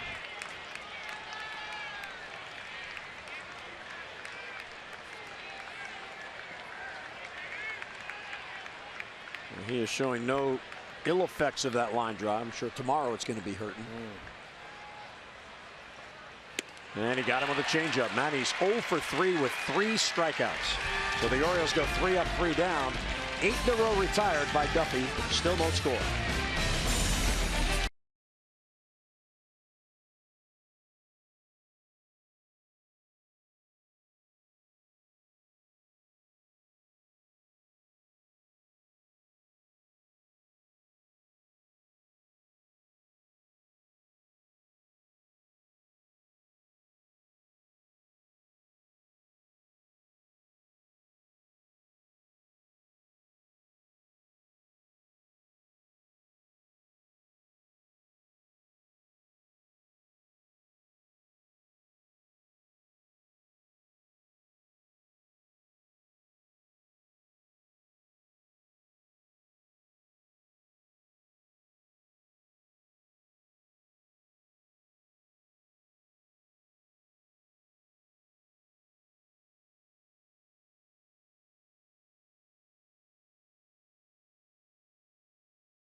Team has been able to score. It's a pitcher's duel here at Camden Yards, and welcome in the booth Jim Hunter and Mike Bordick. And Mike Wright, for the do-over, he's doing pretty well, as he has kept Kansas City scoreless for 6 innings. Yeah, really well. Really keeping his emotions in check. And there have been a couple points in the ball game where he spun off, either spiked a fastball or a slider. Wasn't happy with himself, but you could see him really trying to regroup himself, calm himself down, and get right back on the mound.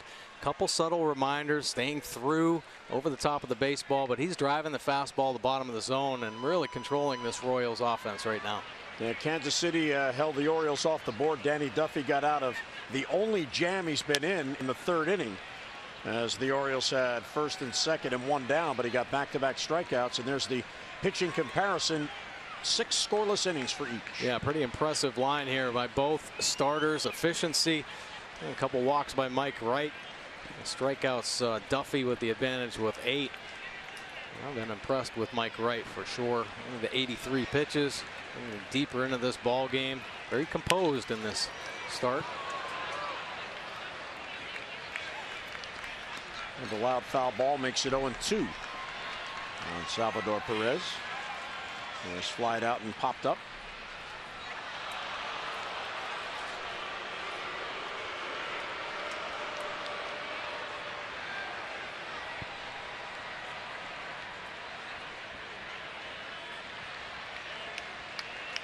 Tough crowd tonight. Reimold threw the ball in the stands and the fan dropped it. It went back on the field and they booed him.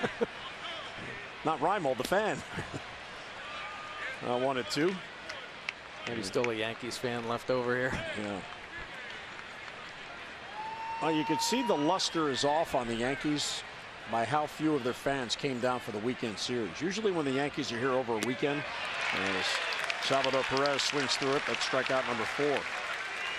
They're 4 Ks. Well, that's how you finish the slider right there. Hard down and away, 81 miles an hour. Locating the fastball well on the outside corner. Perez thinking that 2-seamer is going to come back, but no, it's a slider. Yoicks and away. Perez saying, hey, that's a pretty good pitch right there. Paulo Orlando now. 1 out, nobody on.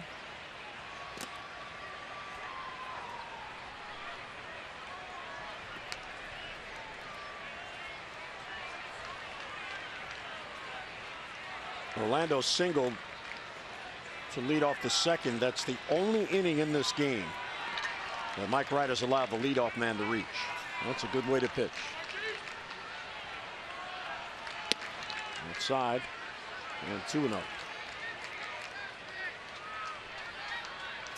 Yeah, whenever there's Got a hint of a potential jam. He just keeps that fastball in the bottom of the zone. He's getting some good sink action. A good double play. Ball, he's pitching to contact. He's not trying to strike everybody out. Moving the ball around both in and out. Hard hit ball past the dive of Giannis, who was up tight. And Paulo Orlando has his second base hit. So 4 hits in the game, and Orlando has 2 of the 4. This copyrighted telecast is presented by authority of the Orioles and may not be reproduced or retransmitted in any form. And the accounts and descriptions of this game may not be disseminated without the express written consent of the Orioles. It's fun to see the kids having fun at the ballpark.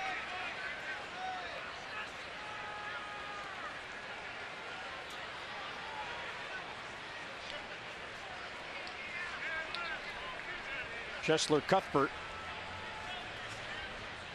He is 0 for 2. Good speed on at first base now with Orlando there. And he'll draw a throw. Yeah, good speed, and this is about the time that the managers are going to start pushing some buttons, trying to put some pressure on the pitcher. Buck Showalter sensing that, a little pickoff right there to see if there's any tell. Either Orlando or Cuthbert at the plate. They're going to try to hit and run, put the runner in motion. Hard hit ball past the dive of Machado. There's a base hit for Cuthbert. And Kansas City has 2 on with 1 out in this scoreless game. Well, squaring a couple fastballs here. And both fastballs inside. Maybe staying on the same plane. Early in the ball game, pretty good sink action down and into the righties. Flattening out a little bit here in the 7th. Mike Wright, the earned run average by inning, first through third, pretty big number at 5.40. That second inning, the trouble spot where he's given up 8 runs, 4 through 6, through 5.85, then 7th and on. It really balloons. Michael Gibbons now up in the Orioles bullpen. On the 7th inning, that's what did him in his start in Kansas City, April 24th. That was a close game, 2-1. And the Royals scored 4 on him in the 7th and chased him. Popped foul out of play a little late on the fastball. A lot of good movement on that pitch.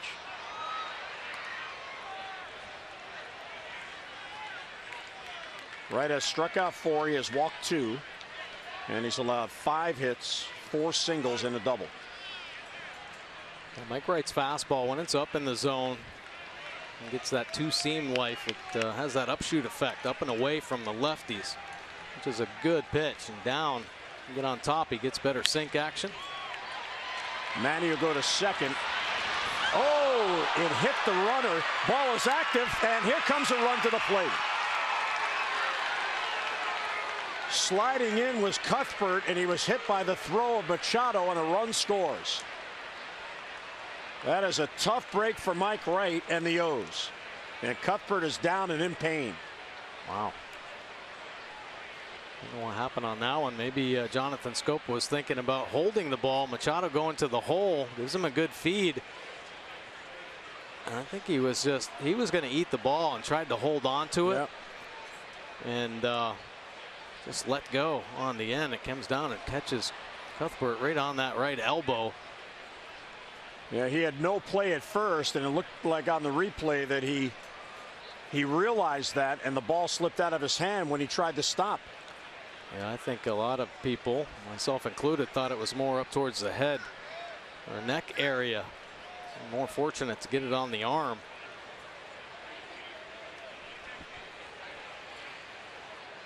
Couldn't hold up. Now Jonathan Scope, typically when the ball gets in his hands, he unleashes the cannon. But as soon as he turned, he realized Dyson's speed, so he was going to eat the ball.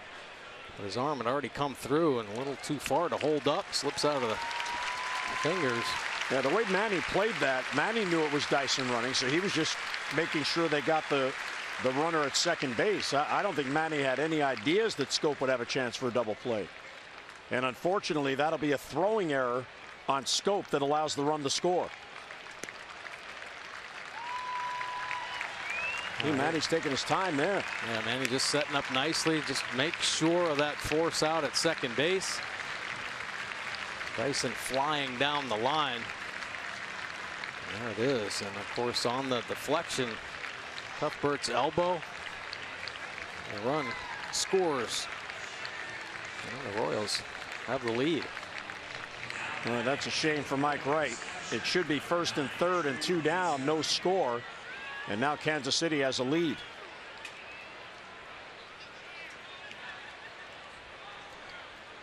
And the run is unearned for the moment.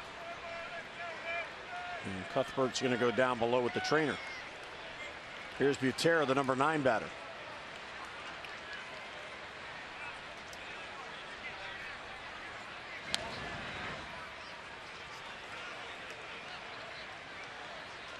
If John had to do that play over again, he would have just held the ball. I have nothing else. I mean, the play, and I've actually saw Jonathan Schoop do it in the minor leagues. Fake like you throw and then come up looking at third base. And that might have been his intention there, and just lost the grip on the baseball. And many times you see a middle infielder, when you know there's a speedy base runner, they just act like they're going to pivot, and the third base coach sometimes thinks that, well, they're going to continue on with the double play, so he'll send the guy at third. And a player like Machado or Schoop will throw behind, get that runner at third base. And a strike on the corner to Butera. Here Jonathan's thinking about turning 2. The eyes get on Dice. Say, no, no, no. He's flying down there, but can't hold on to the baseball. Catches the elbow, run scores. Tough error for Schoop. Tough inning for Mike Wright. Make a pitch and get out of it.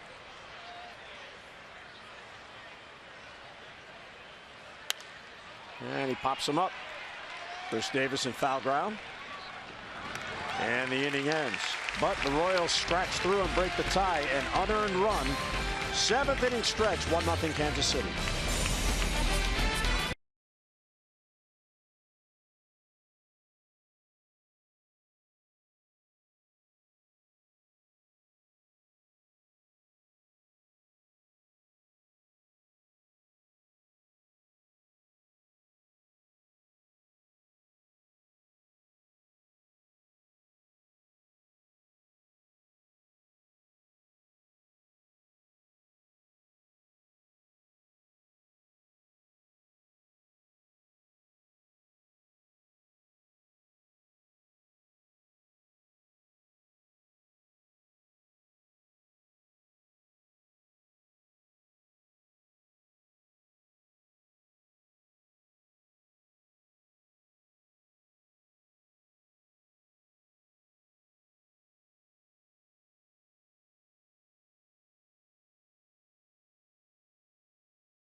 MLB All-Star Game ballot is here. Head on over to Orioles.com/voteorange and choose your favorite stars and send them off to the MLB All-Star Game presented by MasterCard on July 12th in San Diego. You could win an autographed All-Star Game jersey and receive special ticket discounts. So vote early, vote often, vote orange.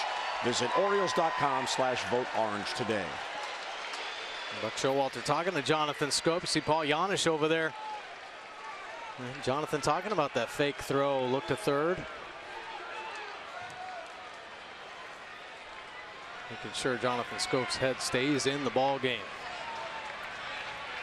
It's a big play as it breaks the scoreless tie. And here's Trumbo and ball one. Merrifield moves from second base to third base, and Omar Infante is now in the game at second as Cuthbert leaves.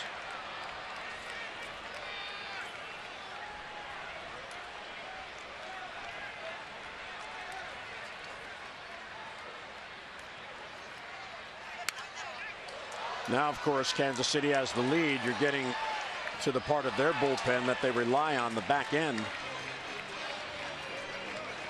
Kochaver is getting loose. Usually Herrera pitches the 8th, and then Wade Davis looks for the save. Be a good idea for the Orioles to score here.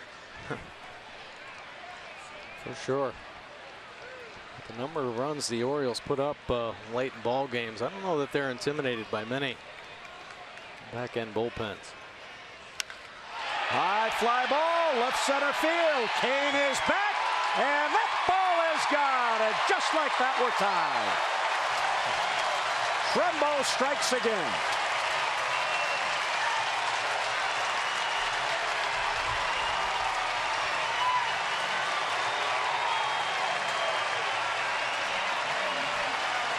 Trumbo not missing many mistakes. 19th home run this season, his 150th career long ball. And another $500 to our Maryland Lottery contestant of the game, Paige Fuller of Arnold, courtesy of Mr. Trumbo's 19th. So just like that, we're back even.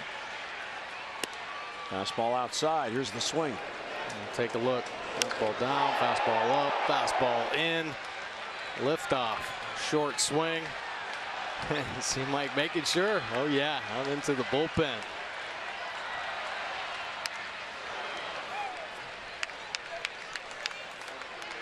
Trumbo has been on fire. Majestic home run there.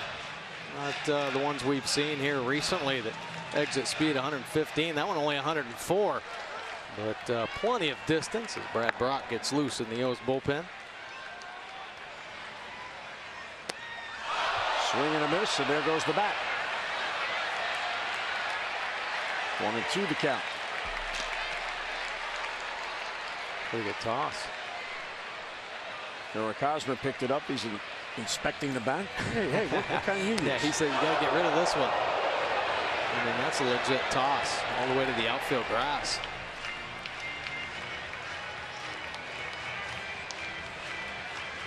That boy brought out another bat for Chris. He said, no, I want the one I just heaved down the line.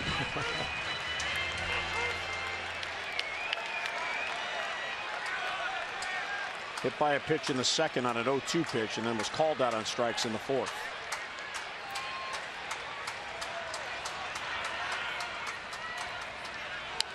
Oh, good cut there, and he fouled it back. Chris has not been going the opposite way as of late, yet the Royals in the outfield respect his ability to do that. As Lorenzo Cain, you see in center, is over towards the gap. And the right fielder, Orlando, shading towards the right center gap. Well, they figure if he hits one in the air, pulls it, it's going to be a home run. Foul back. And you see Chris Davis's hits by direction, 10 over to left field. Start of the season, he was all about center. 17 of his hits center field. I mean, he's pulled 16. Yeah, he does need to start aiming his sights more towards the middle of the field. Check swing on the slider. The appeal, Field and Culdworth said he checked. The count evens 2-2. Hard slider, and Davis holding up. How about that efficiency? No trouble. This will be the 7th pitch in this at bat to Davis. And he got him off speed. So Davis strikes out for a second time, and for Chris, 25th multi-strikeout game on the year. Yeah, for this, it's just that front side. It opens up a little bit, exposes him. Outer third, slider breaks away, and then it's all a reaching game. I've seen Davis hit it when he reaches, but just not consistent enough. Strike 3. Chris began the night tied for the league lead in strikeouts. He now has 78 strikeouts on the year. The one down, here's Wieters. He'll take a strike on the corner. Another off-speed pitch.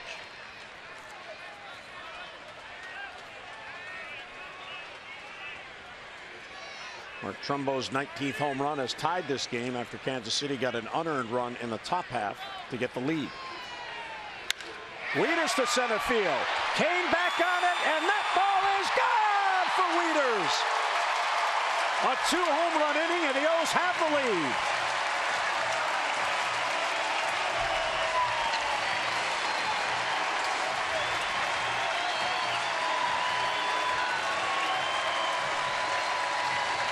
And Matt Wieters, a hero in last night's ball game, picking up his 5th home run of the season. Great timing for number 5. And a big inning for our Maryland Lottery contestant of the game, Paige Fuller of Arnold. Another $500 as Matt Wieters hits his 5th of the year, straight away center field. And a 2-home-run inning gives the O's the lead. Well, Duffy had given up 3 home runs in his last 16. How about 2 in this inning? Matt Wieters, a big leg kick. It's the hands back and then right to the ball. Bat head to the baseball. One hopping. The wall in center field. The pitching change as Wieters has chased Duffy. 2-1 O's in the 7th.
Duffy, as he's starting to get the pitch count up a little more, get deeper in the ball game. 6 1/3.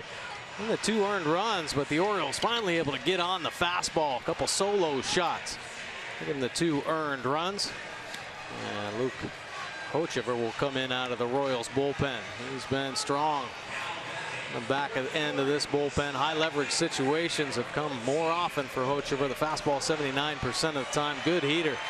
Mid 90s with that fastball, can sink it as well with the 2-seamer. There's a slider and a curveball to go along with it. Opponent's hitting just 190. He's only given up 2 home runs this season. So Darren O'Day hanging out with the long ball guys. You know, back at A-ball, I hit one that far. Well, I think he just knows that there's going to be a TV on those 2 guys. He's getting some TV time.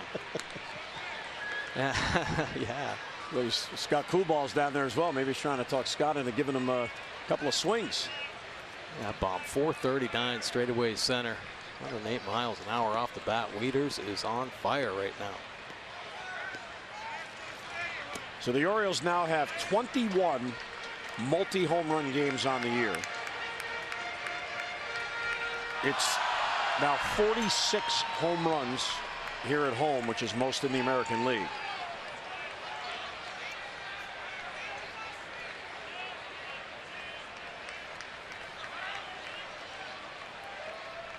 The 1-1 on Reimold. There's a chopper to third. Merrifield backs up. The long throw bounces, and Hosmer can't make the play, and Reimold reaches. So Merrifield, who began the day at second, moved over to third when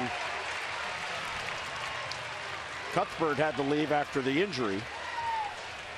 And the Orioles get a 1-out base runner. Well, tough error for Merrifield if they give it to him. Hosmer, Gold Glove first baseman, probably could have reached out a little bit further. Typically great at picking.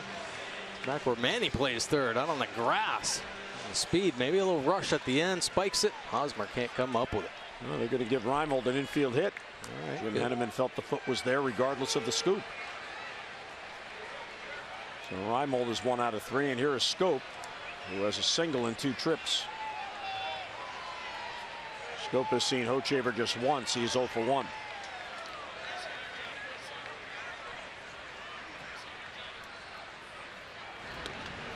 Reimold draws a throw. He has just 1 steal on the year. 1 out of 2 in stolen base attempts. And the Orioles 6 outs away from what would be their 19th come-from-behind win on the year. And a win in the opener in this series.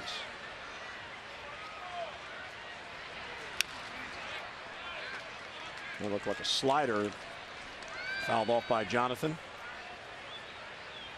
I think a lot of pitchers nowadays have a slider that kind of transforms into a cutter at times. If they throw it a little harder, if they throw it a little softer, it becomes more the true slider. There's some variations off on slider ball. Jonathan is due for a home run.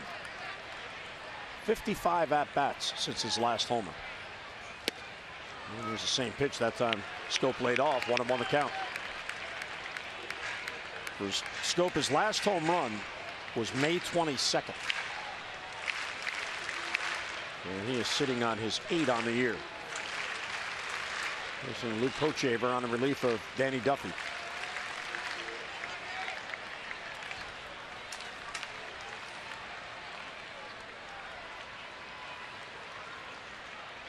Another throw.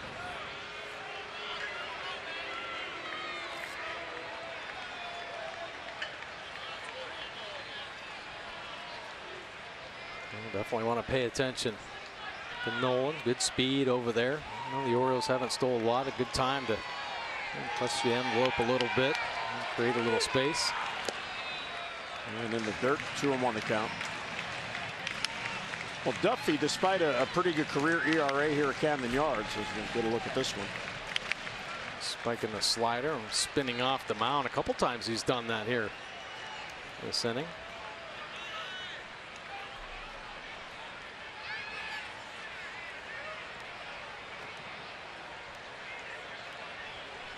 Ball got loose from the bullpen.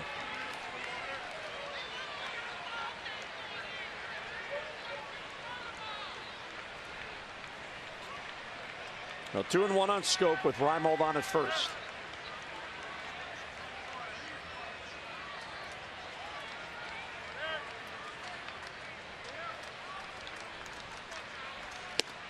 Good take, ball 3.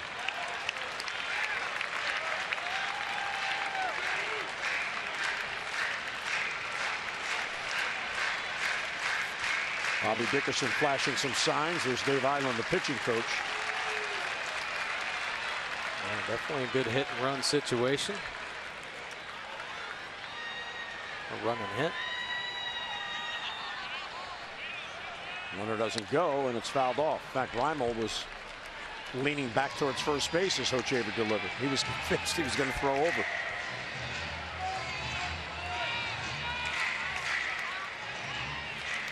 See if he goes now on 3-2. Jonathan is prone to the strikeout.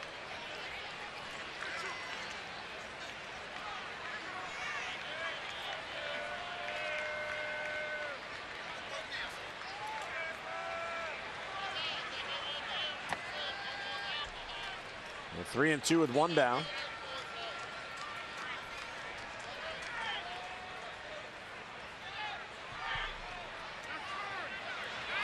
And time requested. Late time granted by Jim Reynolds, but Jonathan did have the hand up requesting time, and the umpire granted it. Yeah, Hochevar, the long hold, seeing if Nolan will flinch. A lot of times a pitcher will hold with no intention of even throwing the baseball home. Reimold is running, and it's fouled back. And they'll do it again. Another extended at bat here by an Oriole hitter. Scope about to see the 7th pitch in this at bat. 2 solo home runs this inning, and the O's have the lead. Trumbo and Wieters.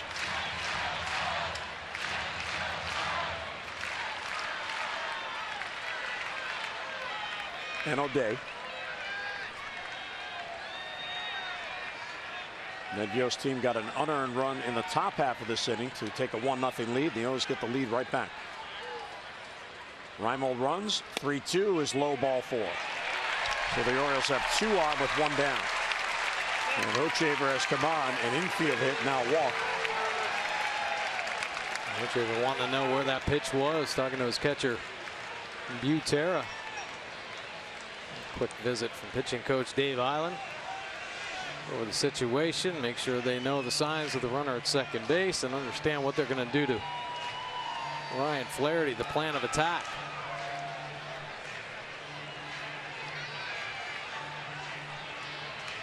There's a big runner out there now in scoring position for the O's.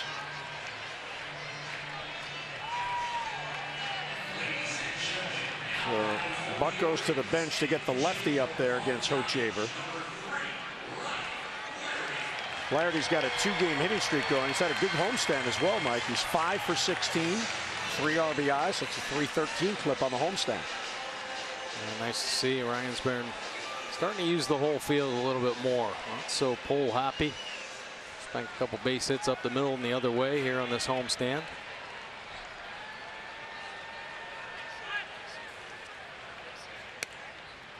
Ooh, high strike. Flaherty looked back at Jim Reynolds saying, "Are you sure about that?" See O'Day in there getting the quality time with the power hitters. For the Orioles, you wonder how everybody's hanging on the bullpen without Darren O'Day, yeah. Mainstay. I think he'd be out there giving him a little support. I'll have to give him a hard time about that tomorrow. Well, yeah, especially after this. How about that? Einar, Brock, Worley all going for the ball. Brad Brock coming down with it. But man, oh man. But without O'Day out there, kind of a cluster. And Flaherty down on strikes. So a 3-pitch strikeout, 2 men down. That is the 10th strikeout by Kansas City pitching here tonight. Well, the cutter, Hochevar's go-to pitch. Throws it hard, 89 miles an hour, getting on the side of the baseball. And just enough late movement to get it under the hands, under the bat head of Ryan Flaherty.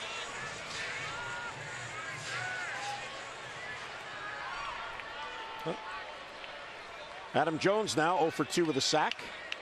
Yes, a sack. Yeah. Second sacrifice for the Orioles on the year.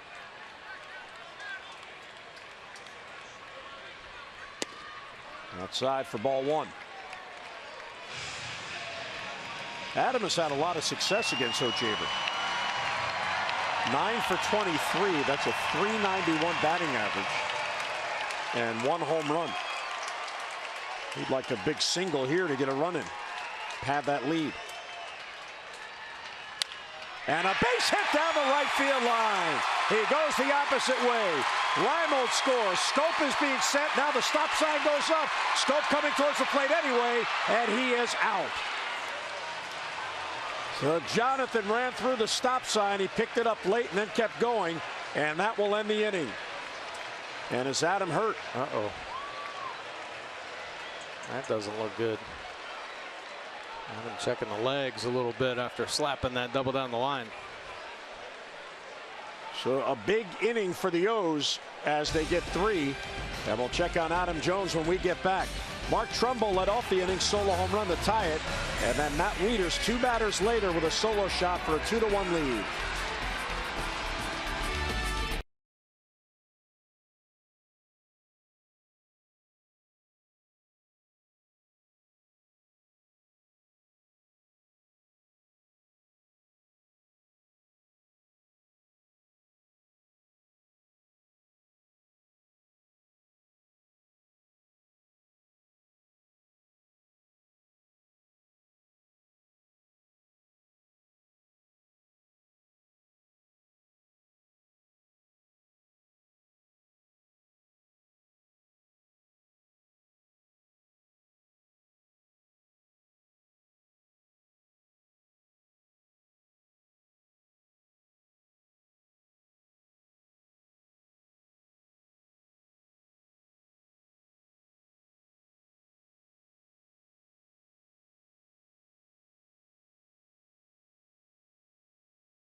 impressive line after lasting only 2 2/3. His last start, 7 strong innings, no earned runs. 1 run crossing the plate, a couple walks, only 4 strikeouts. Command of the fastball, the key, kept it down in the zone the whole ball game. Don't give away to Brad Brock. Fastball 60% of the time, hard slider 15%, and a great change 25% of the time. .91 earned run average, 5 wins out of the O's bullpen. Holding opponents just a 181 batting average, only allowed 1 home run this year. And Adam Jones after that inning looking okay in center field. It appears to be okay. His RBI double gives the Orioles a big insurance run. Bobby Dickerson initially sending Scope, but he had the stop sign up at plenty of time. But John was looking at the ground and just kept on going, and he hesitated halfway to the plate. So he was out easily at home plate.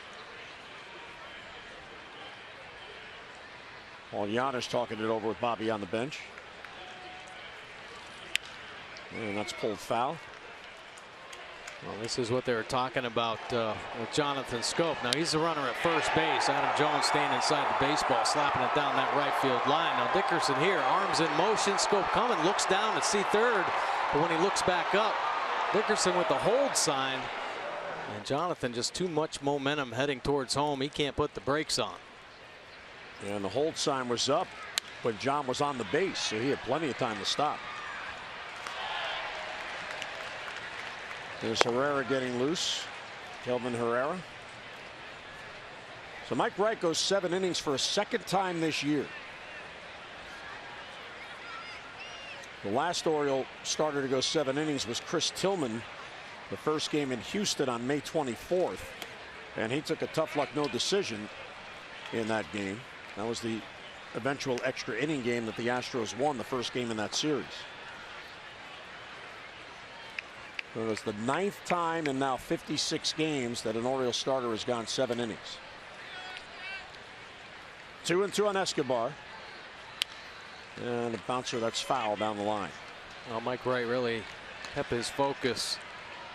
Seen throughout this ball game. There were a couple bumps where it looked like his emotions were going to take over, but really got himself calmed back down.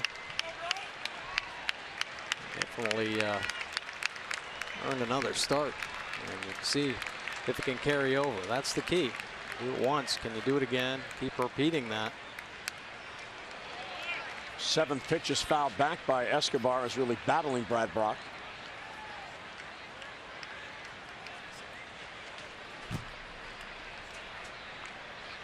Brad and Zach Britton have each been on some kind of rolls out of the bullpen.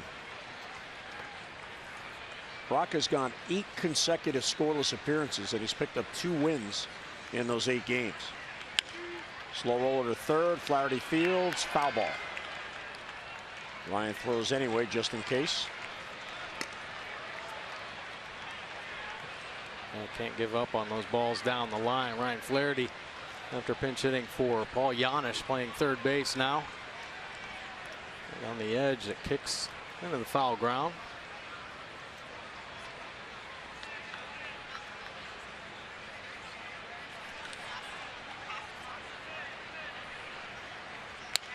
Poke foul. Cedes Escobar really battling here. Still a tight game, just a 2-run lead for the O's. And Jost and Buck Showalter. Brock working 10 pitches here. Strike 3 call.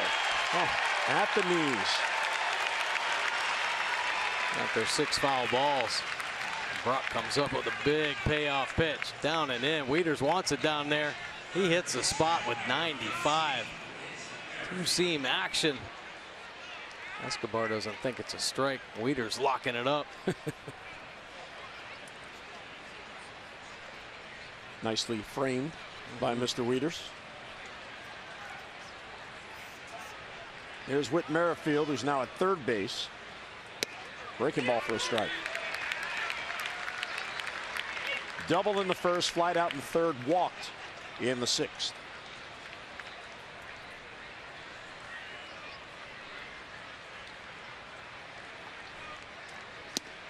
Well, pacing.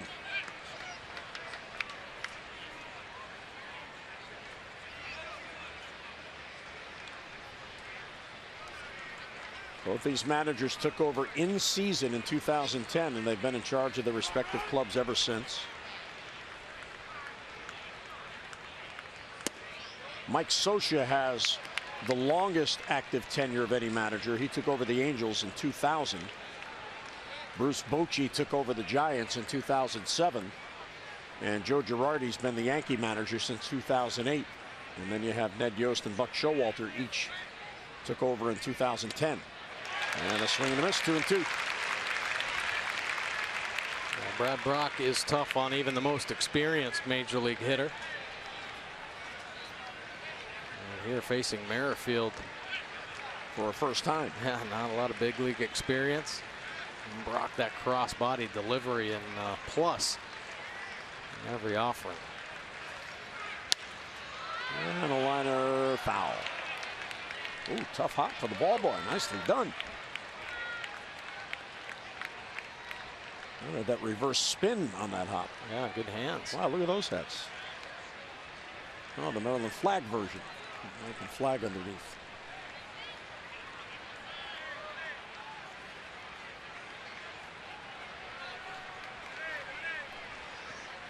So 2 extended at bats here. 10 pitches, now 6 pitches. And he struck him out. A lot of movement on that pitch with 2 men down. Well, he threw that change with authority. Real hard. 88 miles an hour. Maybe a little firmer than he wanted, but still the great dive action at the end. Much like a split finger coming out of the hand, looking like the heater. And just disappearing on the plate. 88-mile-an-hour changeup. Yeah. Wow. Yeah, now typically you want it 8 to 10 miles an hour off the fastball. Brock's been throwing his heater 94, 95, so I think he gets more movement around 86. Next line foul. Still a very effective pitch. Joey about to make a friend.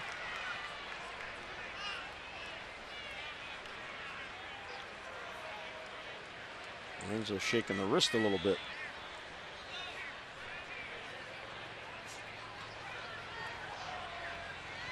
Not Brock and so he and Givens, I guess, are cold vultures now. Is that how we have to do it? Since they each have 5-0 records. Right.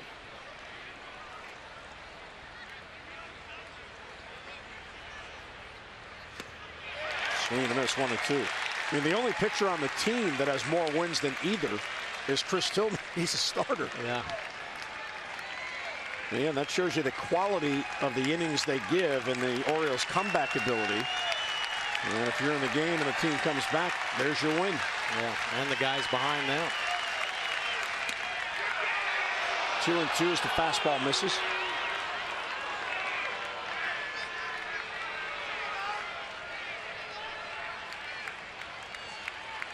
Cleveland is out west tonight. They're in Seattle. And a little low ball 3. So if the Orioles hold on here, Cleveland would have a chance to gain a game on Kansas City. The Indians began the day a game and a half up for first place, with the Royals now in second place off that 4-game sweep in Cleveland. 3-2 with 2 down. And Hosmer waiting on deck. Struck him out, and Brad Brock comes on and strikes out the side in the 8th. Outstanding work by the Orioles right-hander. 34 Ks for Brock on the year. So Escobar led off. He was called out on strikes. Merrifield then came up, swung at an 88-mile-an-hour changeup, and Lorenzo Cain swings through strike 3 to end the inning.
more O's action. Game 2 of the 3-game series with Ubaldo Jimenez on the mound against Yordano Ventura. Our coverage on MASN begins at 6:30 with O's Extra presented by Southwest, and game coverage at 7 o'clock. We've got all the access you need right here on MASN.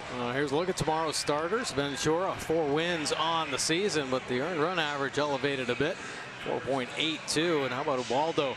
After 5 shutout innings, he's looking to get a little deeper this start. He kind of mirror Mike Wright, looking for his 3rd win and to lower that earned run average.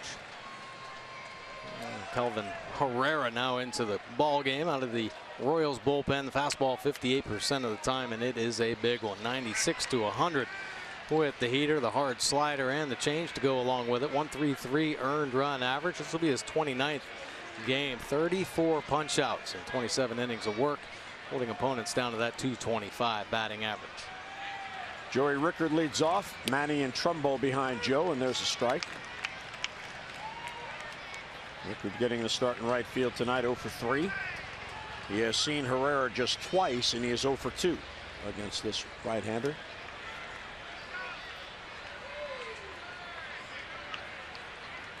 Merrifield in tight at 3rd.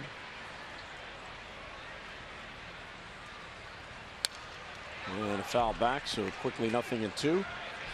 Zach Britton now getting loose for the save.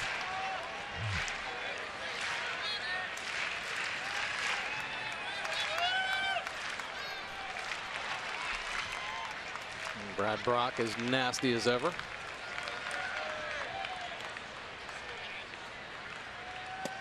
And he got him. Real good off-speed pitch. Well, the power slider, you gear up for 98 to 100 and flips in a couple breaking balls, getting Rickard out in front. Well out in front, located down and away.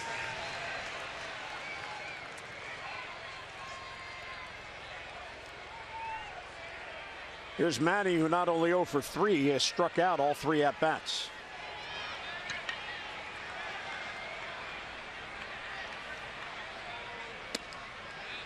Check swing, and he went too far.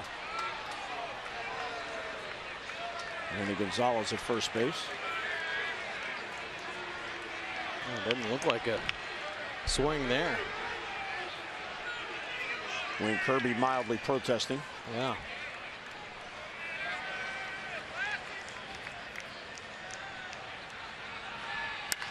Deep left, he got a hanger, didn't miss it, and that ball is gone. There's a 3rd home run and a big insurance run for the O's. Number 15 for Manny. Trying to sneak a strike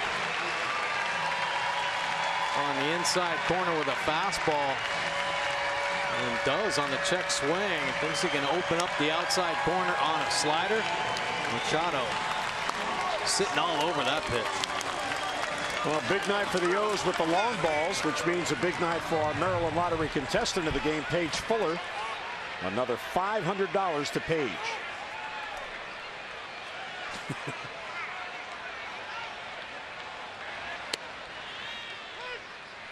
Boy, did his eyes light up.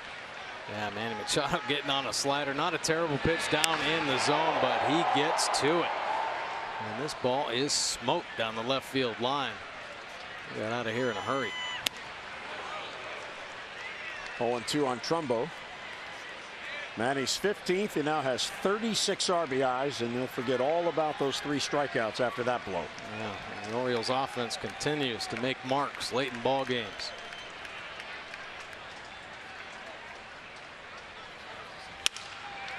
Bouncer to second base. Infante charges. He'll get Trumbo for the 2nd out.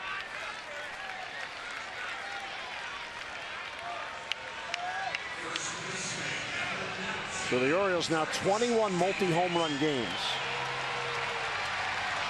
It's the 5th time they've hit 3 home runs in a game. And they now have 12 games in which they've hit at least 3 home runs. That is balance and power up and down the lineup. Weeder's on deck. He hit one of the home runs in the 7th.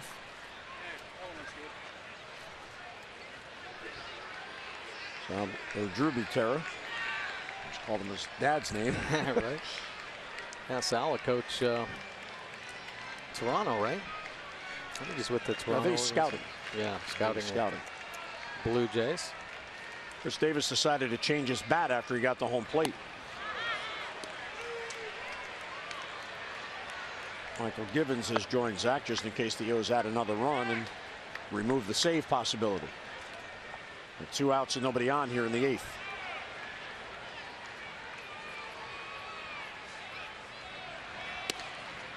One and one. There's an 89-mile-an-hour changeup too. You guys possess the big fastballs and their changeups, like a regular guy's fastball.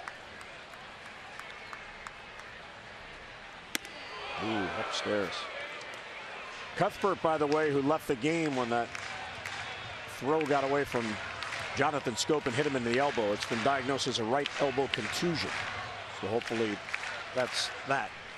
Hopefully there's no kind of fracture. Or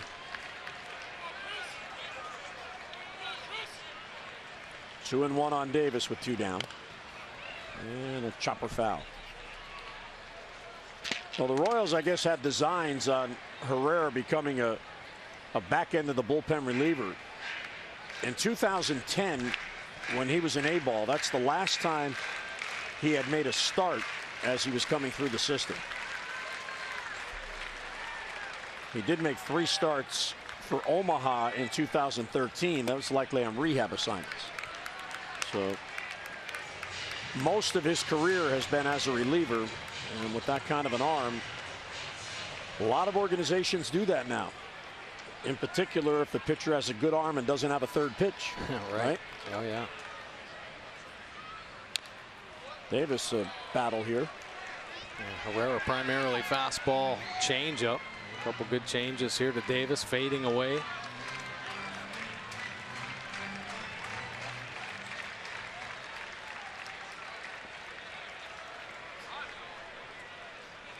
See how he's spreading it around here. Chris about to see the 7th pitch in this at bat. Upstairs, ball 4, and he draws a walk. So Chris has been up 4 times. He's been hit by a pitch, he's walked, and he has struck out twice. Keep the on-base percentage up. Yeah. And he has yet to put the ball in play. Well, Matt will bat left-handed now against Herrera. He has never had a hit against Herrera. 0 for 6. Now, Wieters had gone 39 at-bats without a home run before he connected in the 7th. High fly ball left field. Dyson over near the stands. He has room, and he's got it for the out. So Herrera gets Wieters, and that ends the inning. But Manny Machado gets a hanger, and he doesn't miss it. Hits it out to left field. A big insurance run is 15th. Britton set to come on in the 9th.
Orioles Baseball on MASN is brought to you by Southwest. Transparency, low fares, nothing to hide. How can I help? Well, I think Mike would like a hot dog. Maybe a iced tea, and Zach Britton would like a save.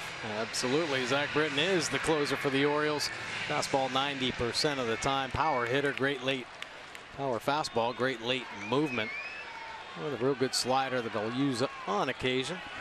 Opponent's hitting just 134. Lefties just 063 off Britton. 75% ground balls. Eric Hosmer will lead off. Oh. Well, you're not expecting that when you're looking for 97 in sync. No, that'll get your attention pretty good.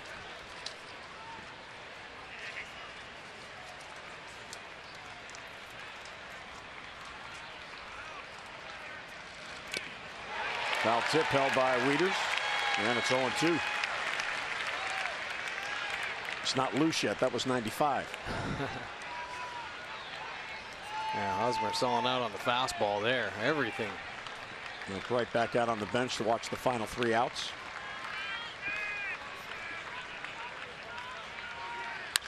And a bouncer slowly hit the scope. John charges to play the hop, and he gets him in first for the out. 1 away in the 9th inning. Visit MASNsports.com/CareFirst to vote for tonight's CareFirst Fearless Player of the Game. Live fearless with the name trusted for over 75 years.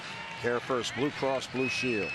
A lot of candidates tonight. How about the home run hitters? Trumbo, Wieters, Machado, and don't forget about the starter. 7 innings, just an unearned run.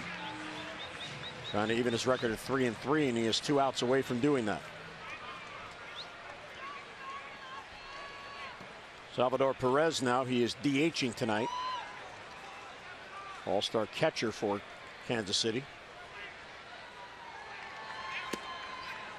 Down and in, 1-0.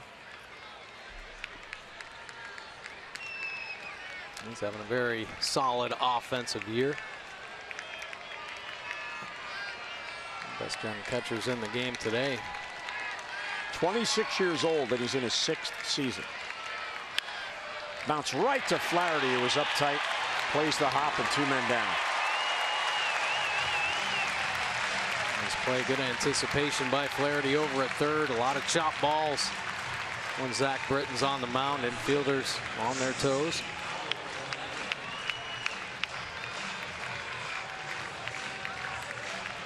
$14,878 the attendance here tonight, an enthusiastic crowd.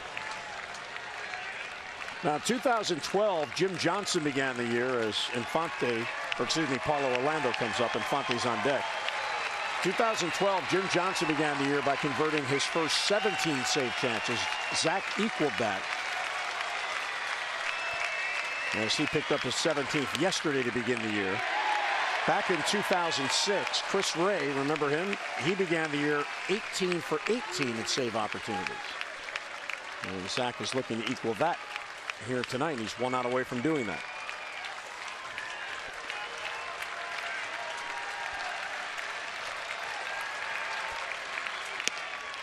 One and 1 the count on Orlando. Has had a good night. Couple of hits, and he scored the Royals' only run on what became a throwing error by Scope. And he tried to stop his throw to first, and the ball slipped out of his hand. There's a tapper out in front of the plate. That's a fair ball. Wieters to first, and the Orioles get the opener of this 3-game series. So the power of the Orioles, backed by Mike Wright's outstanding start. Trumbo got him going with a solo home run leading off in the 7th.